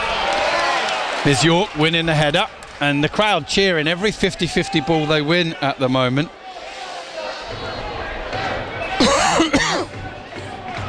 Throw into shots. Frost is coming back to take it. Al, did you want to make a point? No, I'm just looking at the formation, as I say. Exactly as we thought it might be. Yeah. Kadji back in the right side of the 3. Stokes into the centre of midfield with O'Keefe, and Barrett into the number 10 position. And York with the throw down the line now. Akinyemi shoves Kadji away from him. Kadji comes back, ball across the area. Squared across by Chadwick, cleared away, only as far as Amos. He's looking to take on Frost here. This game is on a knife edge. Here's Chadwick picking the ball up again to the edge of the penalty area, trying to make room for a shot. Shot is blocked and cleared away. Harry's involved again. Some good defensive blocks from him today, but York are coming again with Fairweather. Heavy touch from him, ball goes into touch under pressure from Ryan Glover. And it's about time that we went to not Ryan Matthews, because Dorking will be at half time, but Tom Mitchell, Woking against Barnet. I'm unsure, Tom Mitchell, how far you are into the second half, but give us an update, please. Front far. So just heading towards the 50th minute, Woking 0, Barnet 0. Nothing too much to report on this second half. Again, I think Woking overall over the 50 minutes can be really pleased with their performance. They've been solid, they moved the ball around well, and they've really limited the top side in Barnet. So yeah, 50 minutes played at Laithwaite Community Stadium, Woking 0, Barnet 0. Play, nothing given. Harry's hoofs it into touch. Thank you very much indeed. So we won't go for an update at Dorking just yet, because the description might be about what they're having for tea to drink at half time. So 0-0 here, 0-0 at Woking, 0-0 at Dorking. Who's going to get the first goal this afternoon in the National League on BBC Radio Sussex and BBC Radio Surrey Saturday Sport? Ball's behind the goal at the Aldershot end for a goal kick to Jordi van Stappershoef. And so far, Al, the 300 or so Shots fans over on the far side, that's just my estimate, haven't had a lot to cheer about today. This first 8 minutes of this second half has shown York to be really on the front foot still. Goal kick then to the Shots away to our left. 53 minutes here. Worthing are 2-0 down in the National League South. And Van Stappershoef sends the ball forward. A couple of headers, one at either end, played forward by York. Good headed winner from Kadji, up towards Stokes, flicks it on. Daly might get onto it, brings it down, shifts inside, tries a ball through to Tolaj. He is onside, he tries a shot from distance and it's wide, but you can totally understand what he was trying. The ball sat up nicely and it was worth a go, Al. Yeah, he got the dip on it, but it was about 2 yards wide of the goalkeeper's right hand post. But yeah, it was worth a try. Fair play to the York City fans. Have been pretty loud all afternoon. They're playing out from the back here and doing well under good pressure from Aldershot, but Chadwick will just see that ball go out for a throw to York City. And Aldershot, who are used to a winning mentality, not playing as well, but level in the game, and they'll still fancy themselves to get the first goal in this game. But that's well cut out again by York, and a good battle. Kadji and Akinyemi wins it, and they bounce off him, plays the ball inside. Frost ends up on the floor, nothing given, no foul given. Akinyemi squares it, shot comes in, that's deflected, and it'll go behind, away to our left for a corner to York City. And Aldershot Town are up against it here. It's still goalless, but York City are knocking on the door. They're knocking with more force, they're knocking with more men. They're bossing the territory and the possession and the chances in this game. Can the shots hold firm and get their attacking prowess going again? Corner away to our left. In it comes to the far post and headed back across by Howe, but behind the goal. Again, he wins the ball. He's so dangerous in the air. A big threat from set pieces for York City, as he has been in the past for Solihull Moors, and also, of course, for Lincoln. Part of that National League or Conference, whatever it was back in the day, winning side. And Kwame Thomas warming up here on the touchline. And the York City crowd not content just supporting their team. You want to have a go at Jordi van Stappershoef every time he takes a little bit too long over a goal kick. It's interesting that they perceive it as time wasting. I haven't felt that at all yet, Al. No. What's worrying for me is that York seem to be winning all the 50-50s at the moment. Akinyemi is very strong up front, and he's bullying our back three. And we've seen this before. We don't do well against really physical centre forwards, and he is one of the best in this league. Throw into Aldershot. Listen to the atmosphere in the ground. You would think that York City are winning, but they're not. It is 0-0 if you've joined us late. Ball's in touch now, halfway inside York's half, where Aldershot Town have got a throw. It's a big test for the Shots today, a different kind of a test than those they've been used to of late. Away from home, in a cauldron of an atmosphere, against a big and well supported club who are desperate for points. And we're closing on the hour mark. 57 gone now. Throw-in for Aldershot's taken to short to Glover. Glover skipping right across the pitch now. Tries a ball through. That's cut out by the head of Amos. One in the air by Stokes. Headed out by Amos again. One in the air by Glover. Up towards Daly. Heads it out to the left side where Glover can pick it up in a little pocket of space. Finds Harfield now. Can Harfield deliver the cross? He can. It's spinning viciously. It's heading out for a corner, but it's hooked forward by Fallowfield. Oh, good turn from Stokes. He's won the ball, then he's lost it, and now Armstrong's got it, and he's quickly running one-on-one against O'Keefe through the middle. Stokes puts his hands on Armstrong. The referee wants a word with him, and he'll be lucky here, Stokes, if it ends up being just a word and not a yellow card. And thankfully Stokes is just listening to the referee, who's explaining his issues, and Stoke needs to just take it and not argue, and then he won't get a yellow card. And he does so. No, he turns and has another word, and the referee gives him a final warning. Clearly, Al. Yeah, that was quite clear from here. That's your last warning, Mr. Stokes. Some better news from elsewhere for the Shots. Ebbsfleet have equalised against 10-man Gateshead. It's 2-2 there. Ebbsfleet led 1-0. And then against 10 men, they went 2-1 down. It's 0-0 here. Here's Batty with the ball forward, cut out by Harfield. Aldershot have not shown the best side of themselves so far, but they have kept battling, and they have kept, to this point anyway, a clean sheet. Here's York coming down the left-hand side with Chadwick. He's under pressure now from Frost. Goes back to Amos, and Amos goes back to Alex Hunt. He sends the ball over to the right-hand side, and Josh Barrett shuts down Fallowfield. So he turns inside to Howe, and Howe goes back to his keeper. And his keeper goes back to Amos on the left-hand side. Rakesh Bingham with that goal for Ebbsfleet. Here's Hunt drilling the ball out to the right-hand side where he's found Maz Kuyar, who skips inside Glover. Glover comes back and wins the ball cleanly. Only clears it as far as Hunt. Hunt finds Latty Fairweather on the right-hand side. He's getting to the byline. Can he get it in? No, it's cut out by Ollie Harfield. And another corner to York City. And it's defensive rearguard action here for the Shots. And again, the York City, it's a good stadium, good atmosphere when three sides of the ground get going. I say that because one of them's empty. The noise is coming from just down this end, isn't it?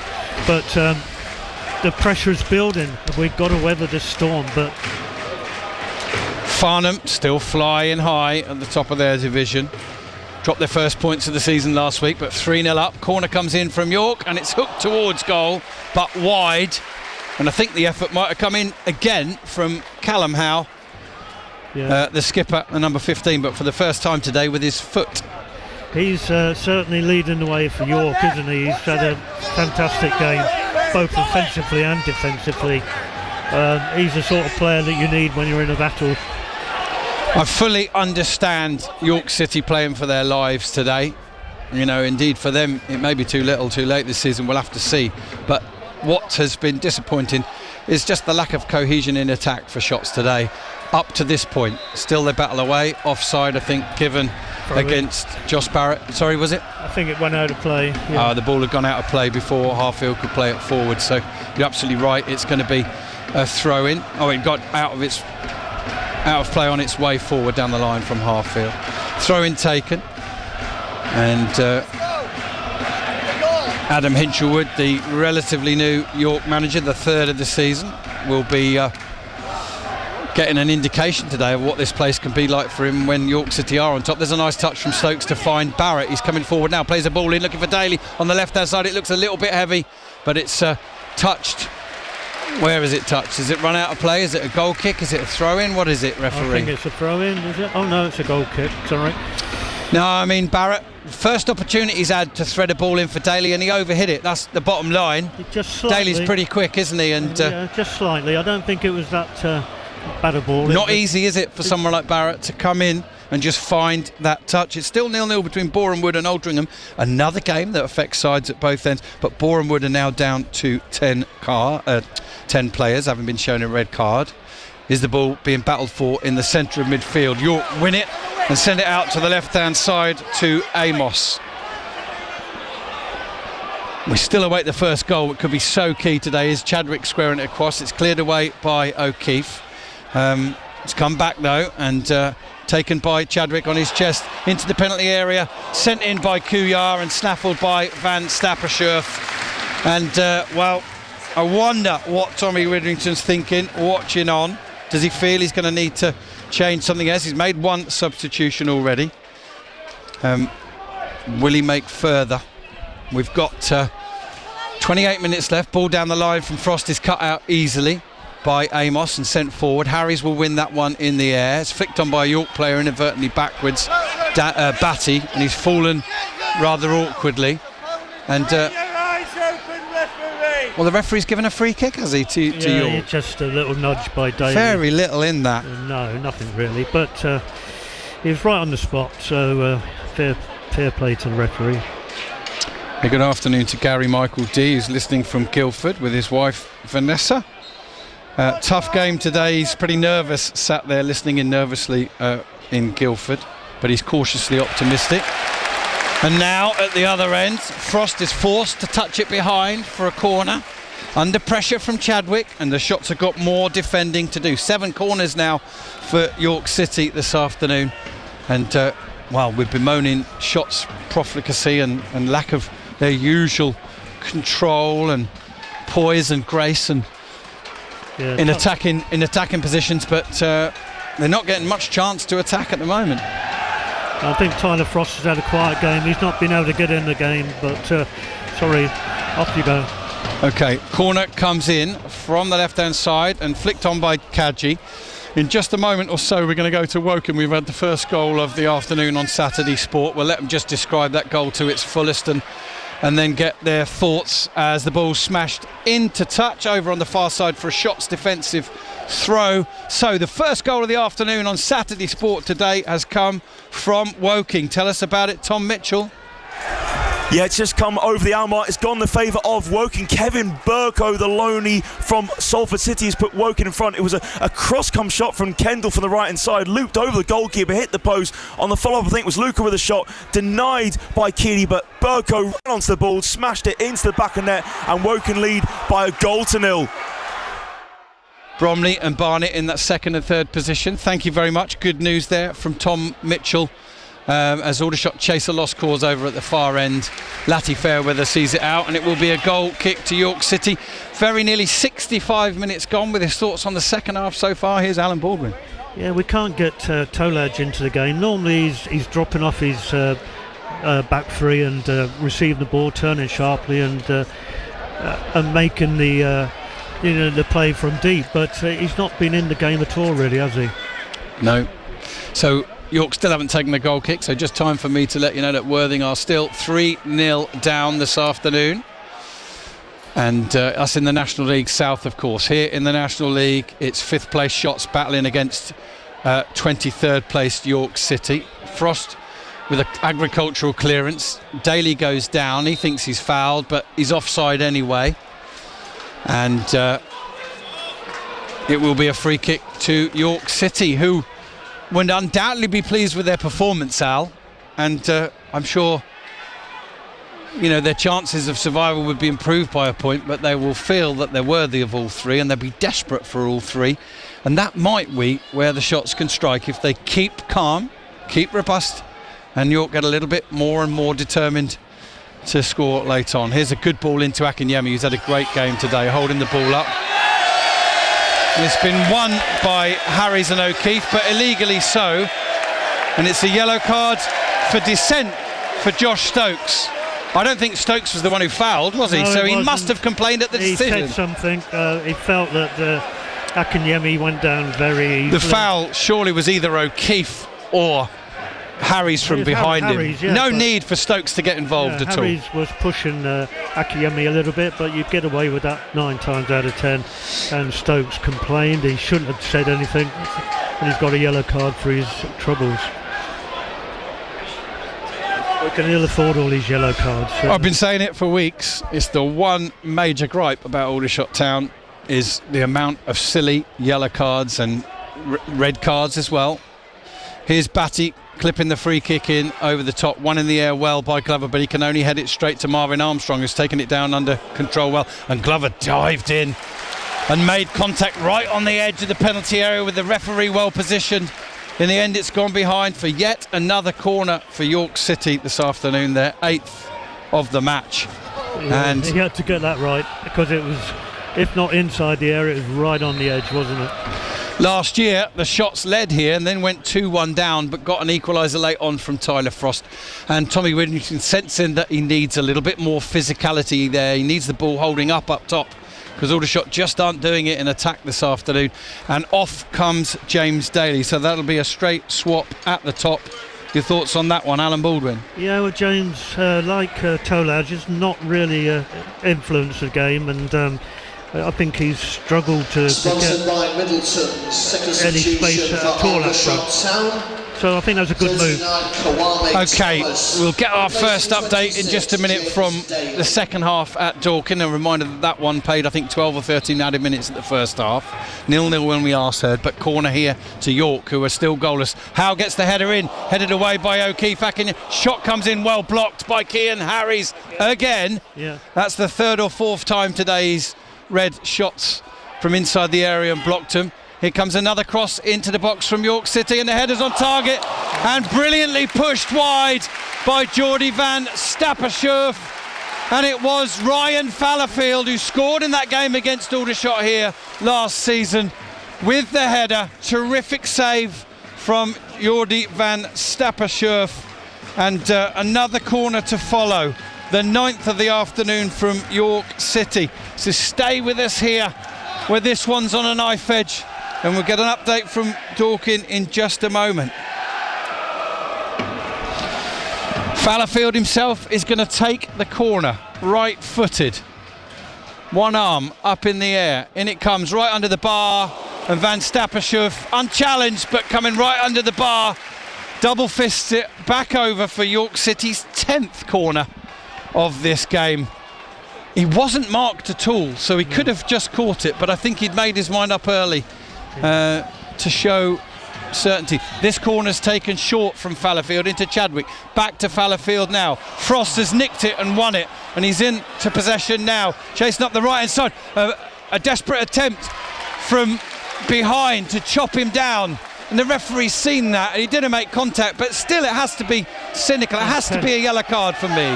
Intent. And they've not given anything. And Frost is just saying he felt the lunge at him and he stayed on his feet. And referee Andrew Miller, for me, Al, it doesn't matter whether you make contact. A deliberate, cynical attempt to try. Now, I bet you Tyler Frost's going to end up getting a yellow. He is. That is crazy. That's ego from the referee Andrew Miller. He's missed that completely, and now Tyler Frost pays the price, although he can't afford to show the dissent, and we've said it time and time again. Aldershot need to get on with it. Yeah, I agree, but it was a cynical attempt to bring him down. It didn't succeed, but it was the intent that... Tollage dives in, can't win the ball, but pokes it into touch. Widrington and the fourth official, trying to make a laugh and a joke of it all, but it is a ridiculously poor miss, that, from the referee. I'm sure it would have only been a yellow, but now Aldershot take the yellow. O'Keefe sending the ball forward, looking for Thomas, but he can't find him. It's cleared away by York. Kadji jumps in front of Akinyemi to win it, and then another good battles everywhere, all around the pitch here. The ball runs free to Harfield. It's shut down by Marvin Armstrong, who reads it brilliantly, and has had a terrific debut for York City this afternoon. A man who's just relishing being picked in a starting 11 and playing a game of football, something he wasn't getting under Dean Brennan at Barnet. And forgive me, listeners, and forgive me to our producer and to poor old Ryan Matthews, who've been waiting for ages to give us an update on the second half between Dorking and Solihull.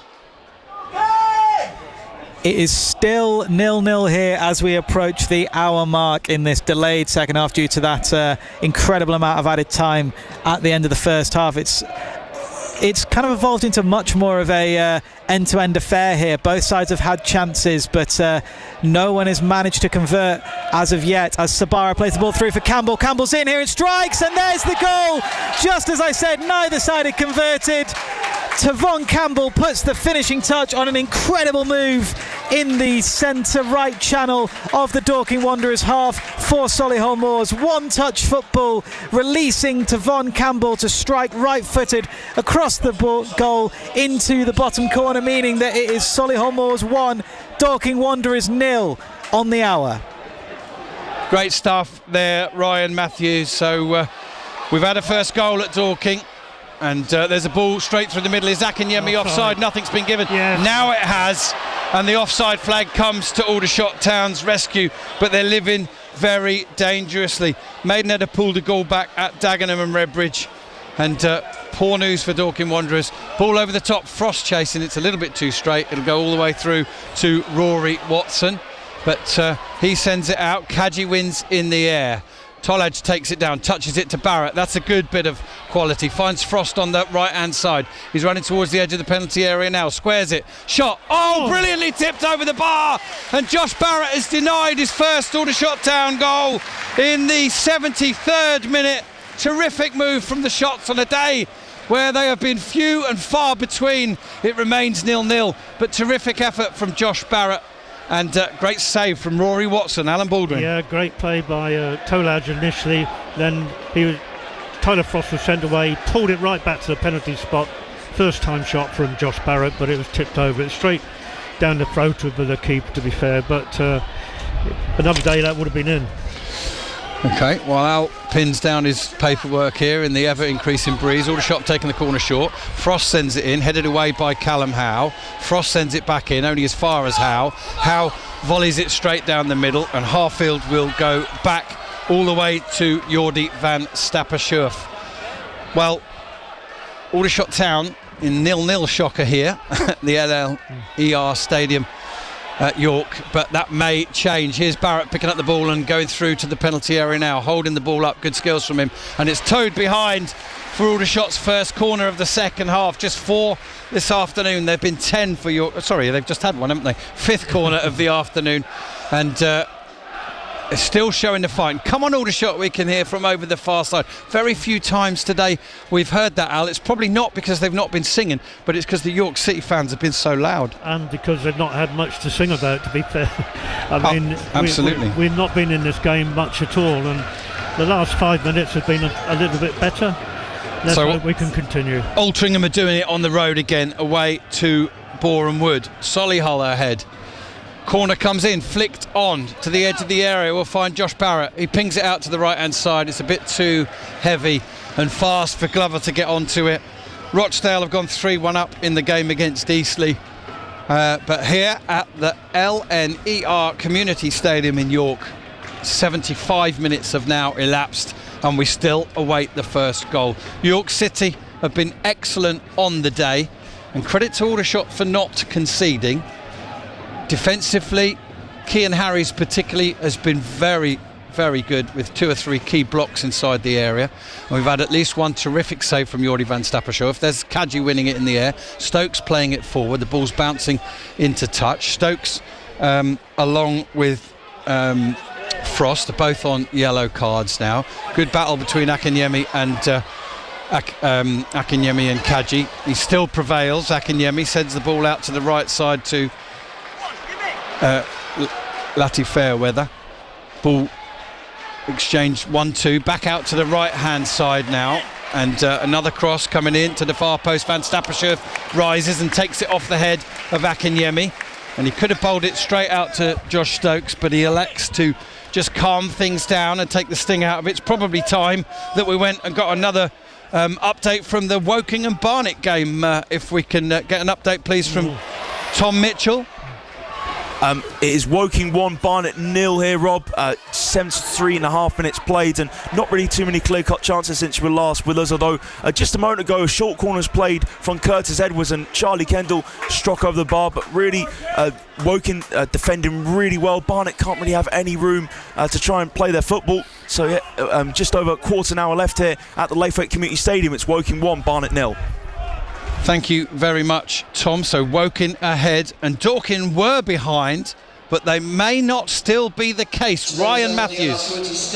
Of October when and they weren't won behind. 2-1. They weren't behind for long at all here at Meadowbank, as a beautiful cross from the left-hand side from Tom Blair was nodded in by Jason Pryor, meaning that it's now Dorking Wanderers 1, Solihull Moors 1.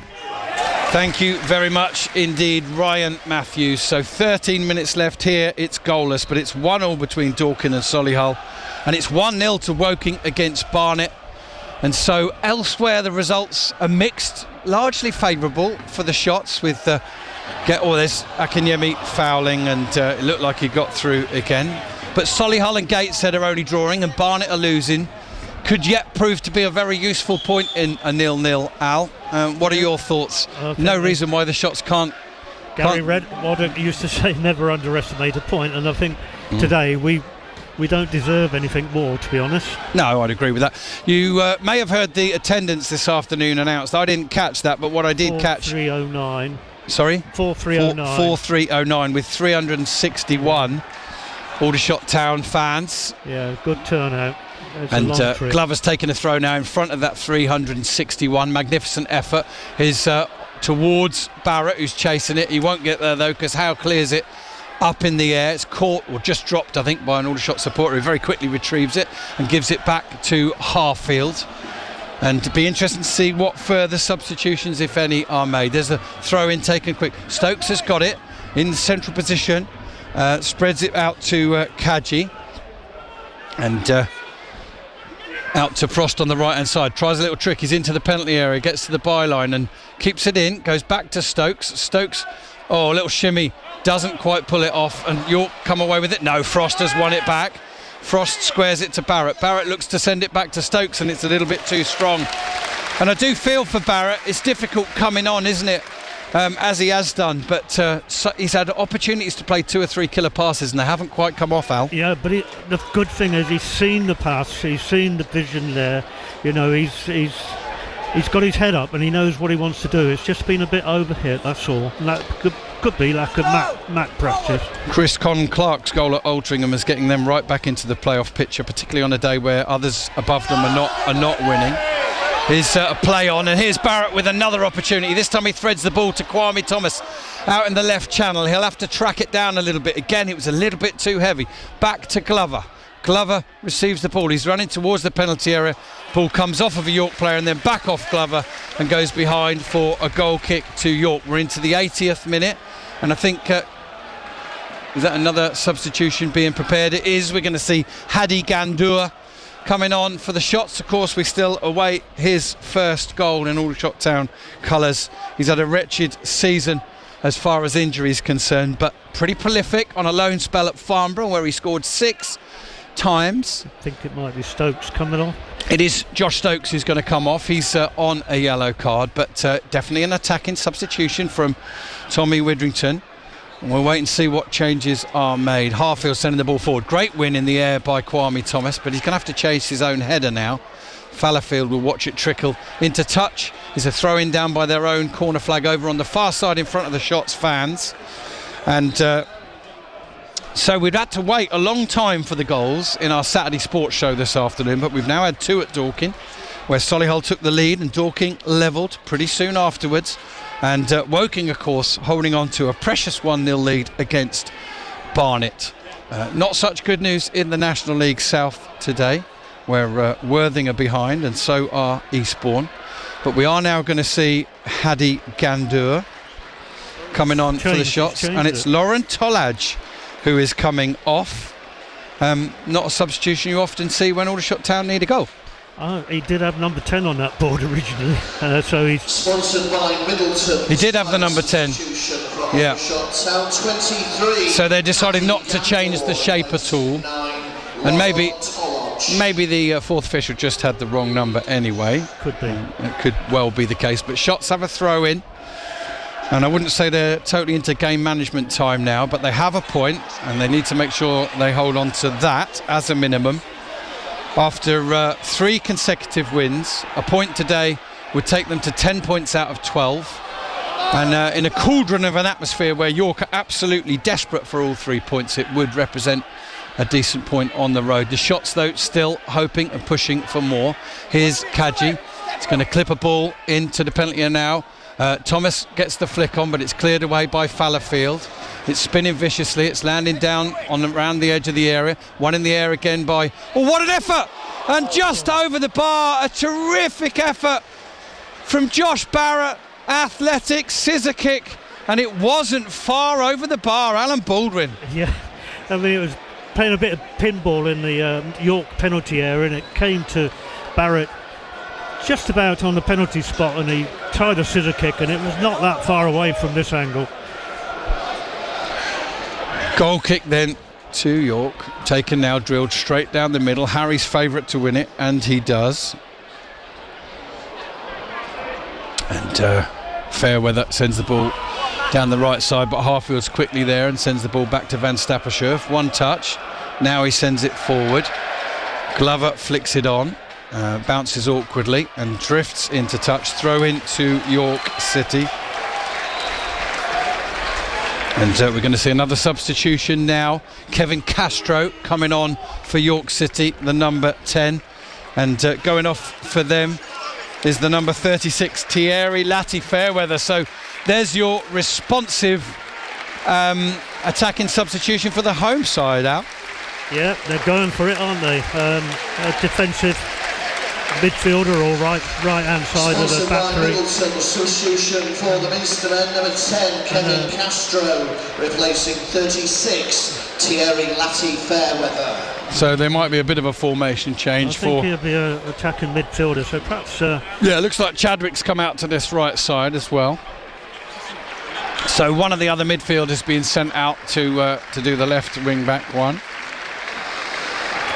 Rochdale have gone 4-1 up against Eastleigh, and possibly the only game that doesn't involve a side in the playoffs or relegation battle. Neither of them completely safe yet, though.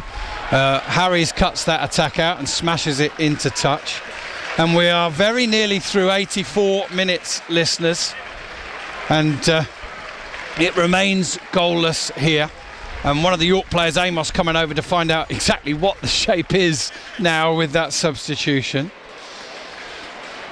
And I can't look at it either.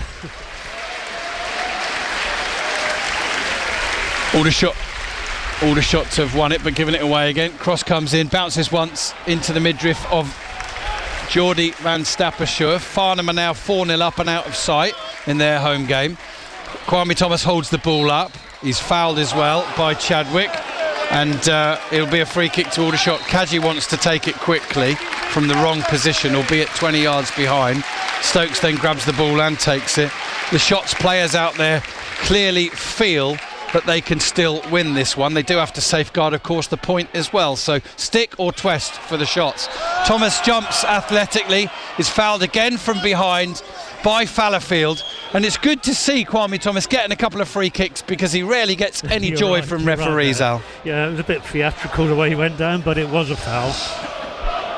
Into the last 5 minutes here. We'll try and go one more time to our other two games, and I don't doubt that you'll probably be able to, on the radio this afternoon on Saturday Sport Radio, Sussex and Surrey, get a little bit of commentary from the end of that Dorking game, which kicked off much later in the end, the second half. Here's Harfield sending the ball forward from the free kick. It's headed away by Howe, only to Barrett. Barrett, silky footwork, but he's lost out now. He was looking to weave himself into a position to get a shot away. He continues to hassle, but Kevin Castro comes away with the ball, and Kean Harries is going to get a yellow card now. Absolute shoe-in for that. And Castro gets up and shows a little bit of retaliation as well. Harries walks away, but he's going to get the yellow card, and quite rightly so. It was another one of those cynical ones, wasn't it, Al? Just like the one York City did, but didn't make contact, and they didn't get a yellow for it. Yeah, he was beaten to pace there, Kean, and it was inside the York half. It was an easy decision for the ref. Barnet have had the ball in the net against Woking, but it's been disallowed. So York here desperately looking for a late winner. It's 0-0, but Woking hanging on 1-0 against Barnet in the latter stages. The Shots hanging on for a point here, although in fairness they've been asking a lot of questions in the last 5 or 10 minutes as well. Will one of these sides gamble all and go all in, as it were, with a poker phrase, to get a winner here? 3.5 minutes left plus whatever's added. Andrew Miller blows his whistle. We're back underway. In comes the free kick towards Kaji. Kaji wins it, heads it down though, straight to Armstrong. Armstrong turns back, goes down too easily. Stokes wins the ball, plays it up to Hadi Gandor. Gandor sends it back to him. Stokes loses it, but then sends the ball into the path of Kwame Thomas. Thomas holds off his man and sends it back to Stokes. It's frantic in there. Desperate midfield battles. Meanwhile, Kaji had run out of position and Akinyemi was free. Ball played forward. Frost jumps and wins it into Barrett. Barrett to O'Keefe. O'Keefe across to Harfield. Can either of these sides end this madness with a moment of quality? Headed away by Amos, only as far as Frost. Frost running across goal. Looks for Harfield. Harfield on the edge of the area, spreads it out to the left-hand side to Glover. Forward to Stokes, receives the ball, back to goal, sends it across. That's headed away by a York player, and Akinyemi may well get there first. He does, and the ball's been picked up by a York player, spread out to the right hand side where Kuyu's got it, skips inside onto his left. He's up against Harfield, skips back inside, stops, shot comes in, blocked by Harfield, who goes down, picks himself up again. York retrieve the ball on the right hand side up against Glover, and Glover pokes it behind for York City's 11th corner of the afternoon. We're into the 89th minute, and all three results still possible here at the end. I'll never get it right. The Community Stadium, Al. London North Eastern Railway Community Stadium. Yeah, that's easy if you say the whole words. That's cheating. 11th corner of the day to York City. The shots hanging on for a point. Woking heading on for all three. Dorking even. I've turned them into one side. Dorking. Sorry about that. And we're going to have another substitution. Linnell John Lewis is going to come on into the fray here for York City. Going off is Maz Kuyar. And this is set up for a nail-biting finish here. I don't think with the form these sides were in, we thought we'd see Aldershot hanging on for a point at 0-0 into the dying minutes here. We're into the 90th, 0-0. Corner comes in, Howe heads it on, and it's headed down by the substitute, Linnell John Lewis. His first touch after coming on. He heads in at the far post, and the York City fans go into raptures. York City 1, Aldershot Town 0. Well. I mean, I can't say they don't deserve it, but it was a poor goal to concede. He was unmarked. Linnell Lewis was unmarked at the far post, and John Lewis, sorry, and he had an easy task for a man of his experience to nod it into the left-hand post. Heartbreak for the shots, but a moment that could be a focal point in the season of York City. Linnell John Lewis, who scored in the dying moments at the EBB to get York City a point in the game at the EBB, puts York City ahead. What a late substitution from Adam Hinchelwood. He'd already done attacking substitutions. He took Kuyar off. He brought on Linnell John Lewis, and he buries his header at the far post. And York City get a goal you can only say they richly deserve. But listeners, 6 added minutes are going to be played here. York 1, Aldershot Town 0. Can the shots respond? Harfield sends it forward. Stokes flicks it on. Fallowfield battles. Frantic clearance from York out to the right hand side. Fallowfield picks it up. Comes off of Barrett, and he manages to keep it in touch. Finds Kwame Thomas. He finds Barrett. Barrett comes back to Glover. Glover with a cross to the far post, and it's an easy catch for Rory Watson, who falls to the ground as you knew he would in those circumstances. Well done, York City, who are preparing to make another substitution here. McLaughlin looking to come on. We might be able to squeeze in one last update from Dorking at Solihull in just a moment, because I don't doubt you're going to get the remaining minutes of commentary in that one on Saturday Sport this afternoon once this one has finished. But the shots are down but not out. They're coming forward again with Harfield inside to Stokes. They've not been able to find a moment of quality while they've been level all afternoon. Can they find one now that they're behind? Possession here now. Harries is going to send a ball in. Kwame Thomas gets a flick on, but it's weak, and it goes all the way back to Rory Watson. So let's go, if we can, to Ryan Matthews, who's at Meadowbank. Dorking 1, Solihull Moors 1 when we last went there. How's it going now, Ryan? Still 1-1, but getting particularly fiery here. And Solihull Moors have a free kick halfway inside the Dorking Wanderers half. It's been end-to-end stuff, really. Mail has produced a brilliant save as Campbell looked to try and get his second of the game. But still, as this one weaves into its final 10 minutes, it's very nail-biting stuff. Dorking Wanderers 1, Solihull Moors 1. Half fouled. So nail-biting finish there at Dorking. We still have one here, but now the shots are trailing on a day when in truth they've never really got it going. They've defended robustly and stayed in the game, but York City have taken a deserved late lead. And Linnell John Lewis has secured 3 points for York with his late goals. in this fixture, home and away this season.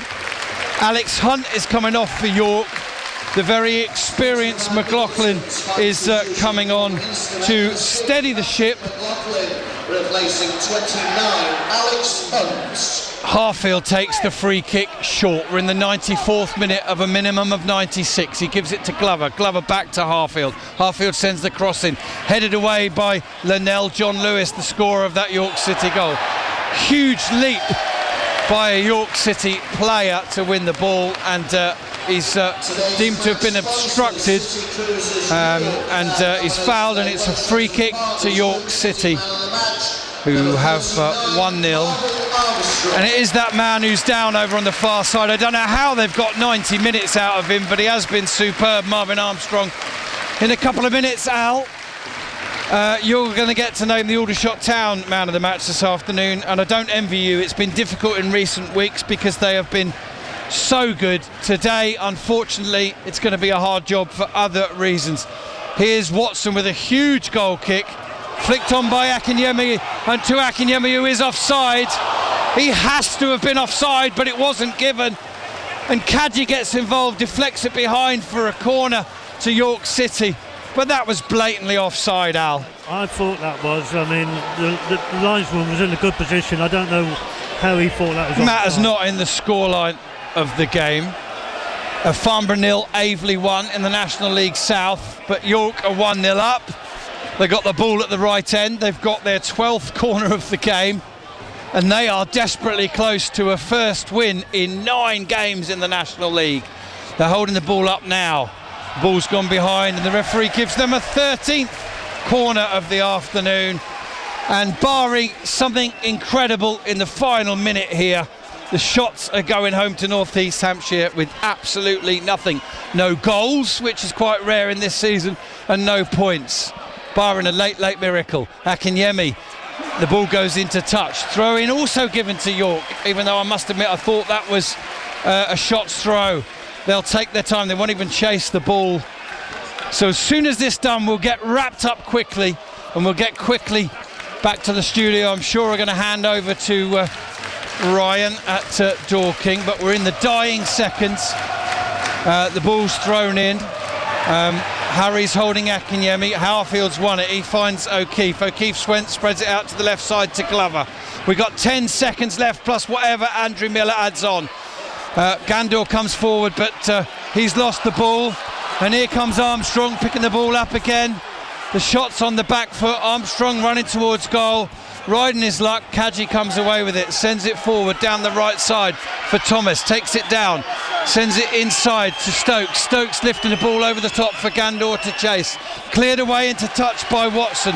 Attacking throw into shots. Taken quickly up to Gandor. Cleared into touch by York City. There can only be seconds left here. We're 30 seconds over the 6 added. The referee still hasn't blown the final whistle. York City 1, Aldershot Town 0 here. We won't sum up at the end, Al. I just want the Aldershot man of the match. Okay, we're going to go quickly to Dorking as soon as we can. In comes the ball from Frost. Flicked on by Kwame Thomas to the far post. Shot is skidded wide from Ryan Glover. Big chance at the far post. It goes wide, and it remains York 1, Aldershot 0. Al. Yeah, he miscued that badly, didn't he? He just needed a bit of composure. He was nobody on him, and he just hit it into the ground and wide. That's a shame, really. He's had a good game. Goal kick to the shots. I'm pretty sure when they take it, it's going to be full time. So, Al, who's your Aldershot Town man of the match? I'm going to go for Geordie van Stappershoef. He's done nothing wrong. He's made a couple of good saves. His handling's been good. He had no chance with the goal. Okay, we're seconds away. We're going to wrap up, go straight back to the studio on full time, but it looks like nothing for the shots this afternoon. York City 1, Aldershot Town 0. There is the full-time whistle. Huge cheers at the LNER Community Stadium.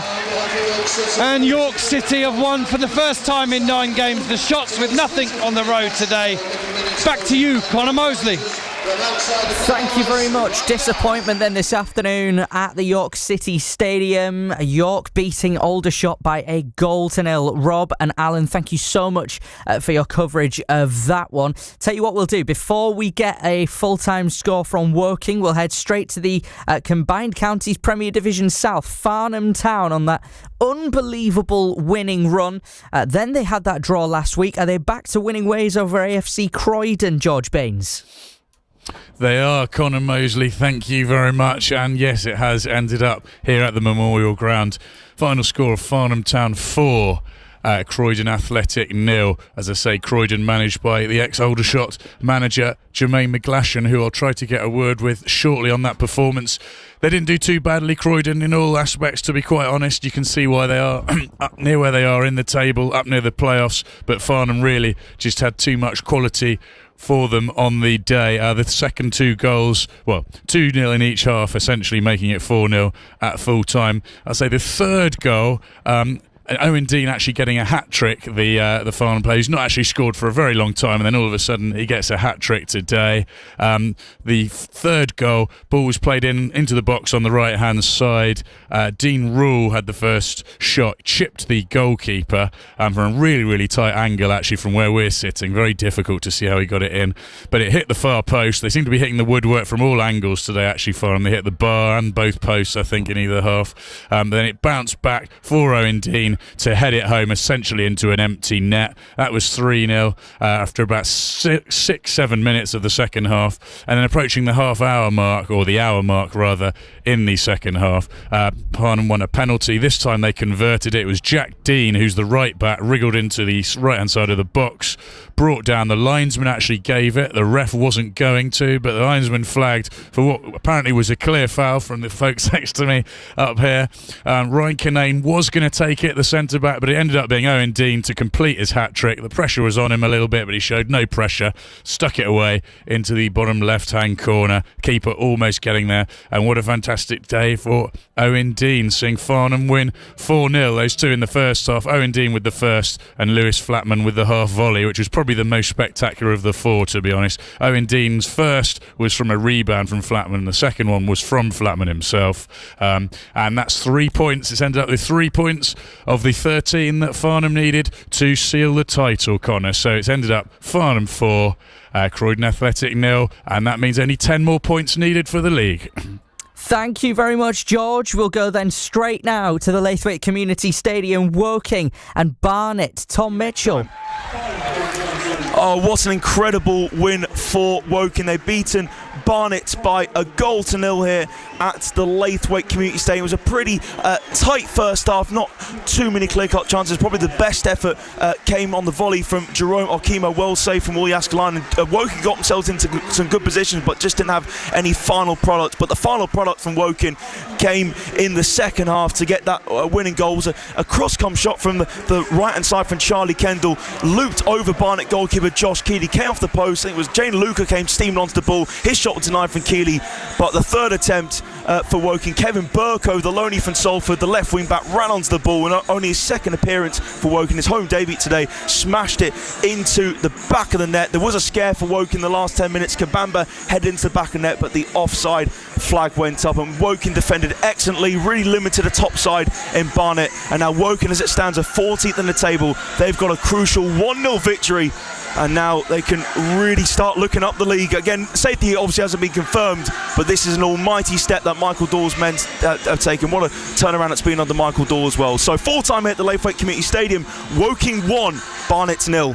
Tom, thank you very much for that, the Laithwaite Community Stadium. What a huge win for Woking this afternoon. They absolutely needed that, and if only Chesterfield could have got that win at lunchtime, Chesterfield would be champions by now and promoted back to League 2. But that's for another day. Congratulations to Woking.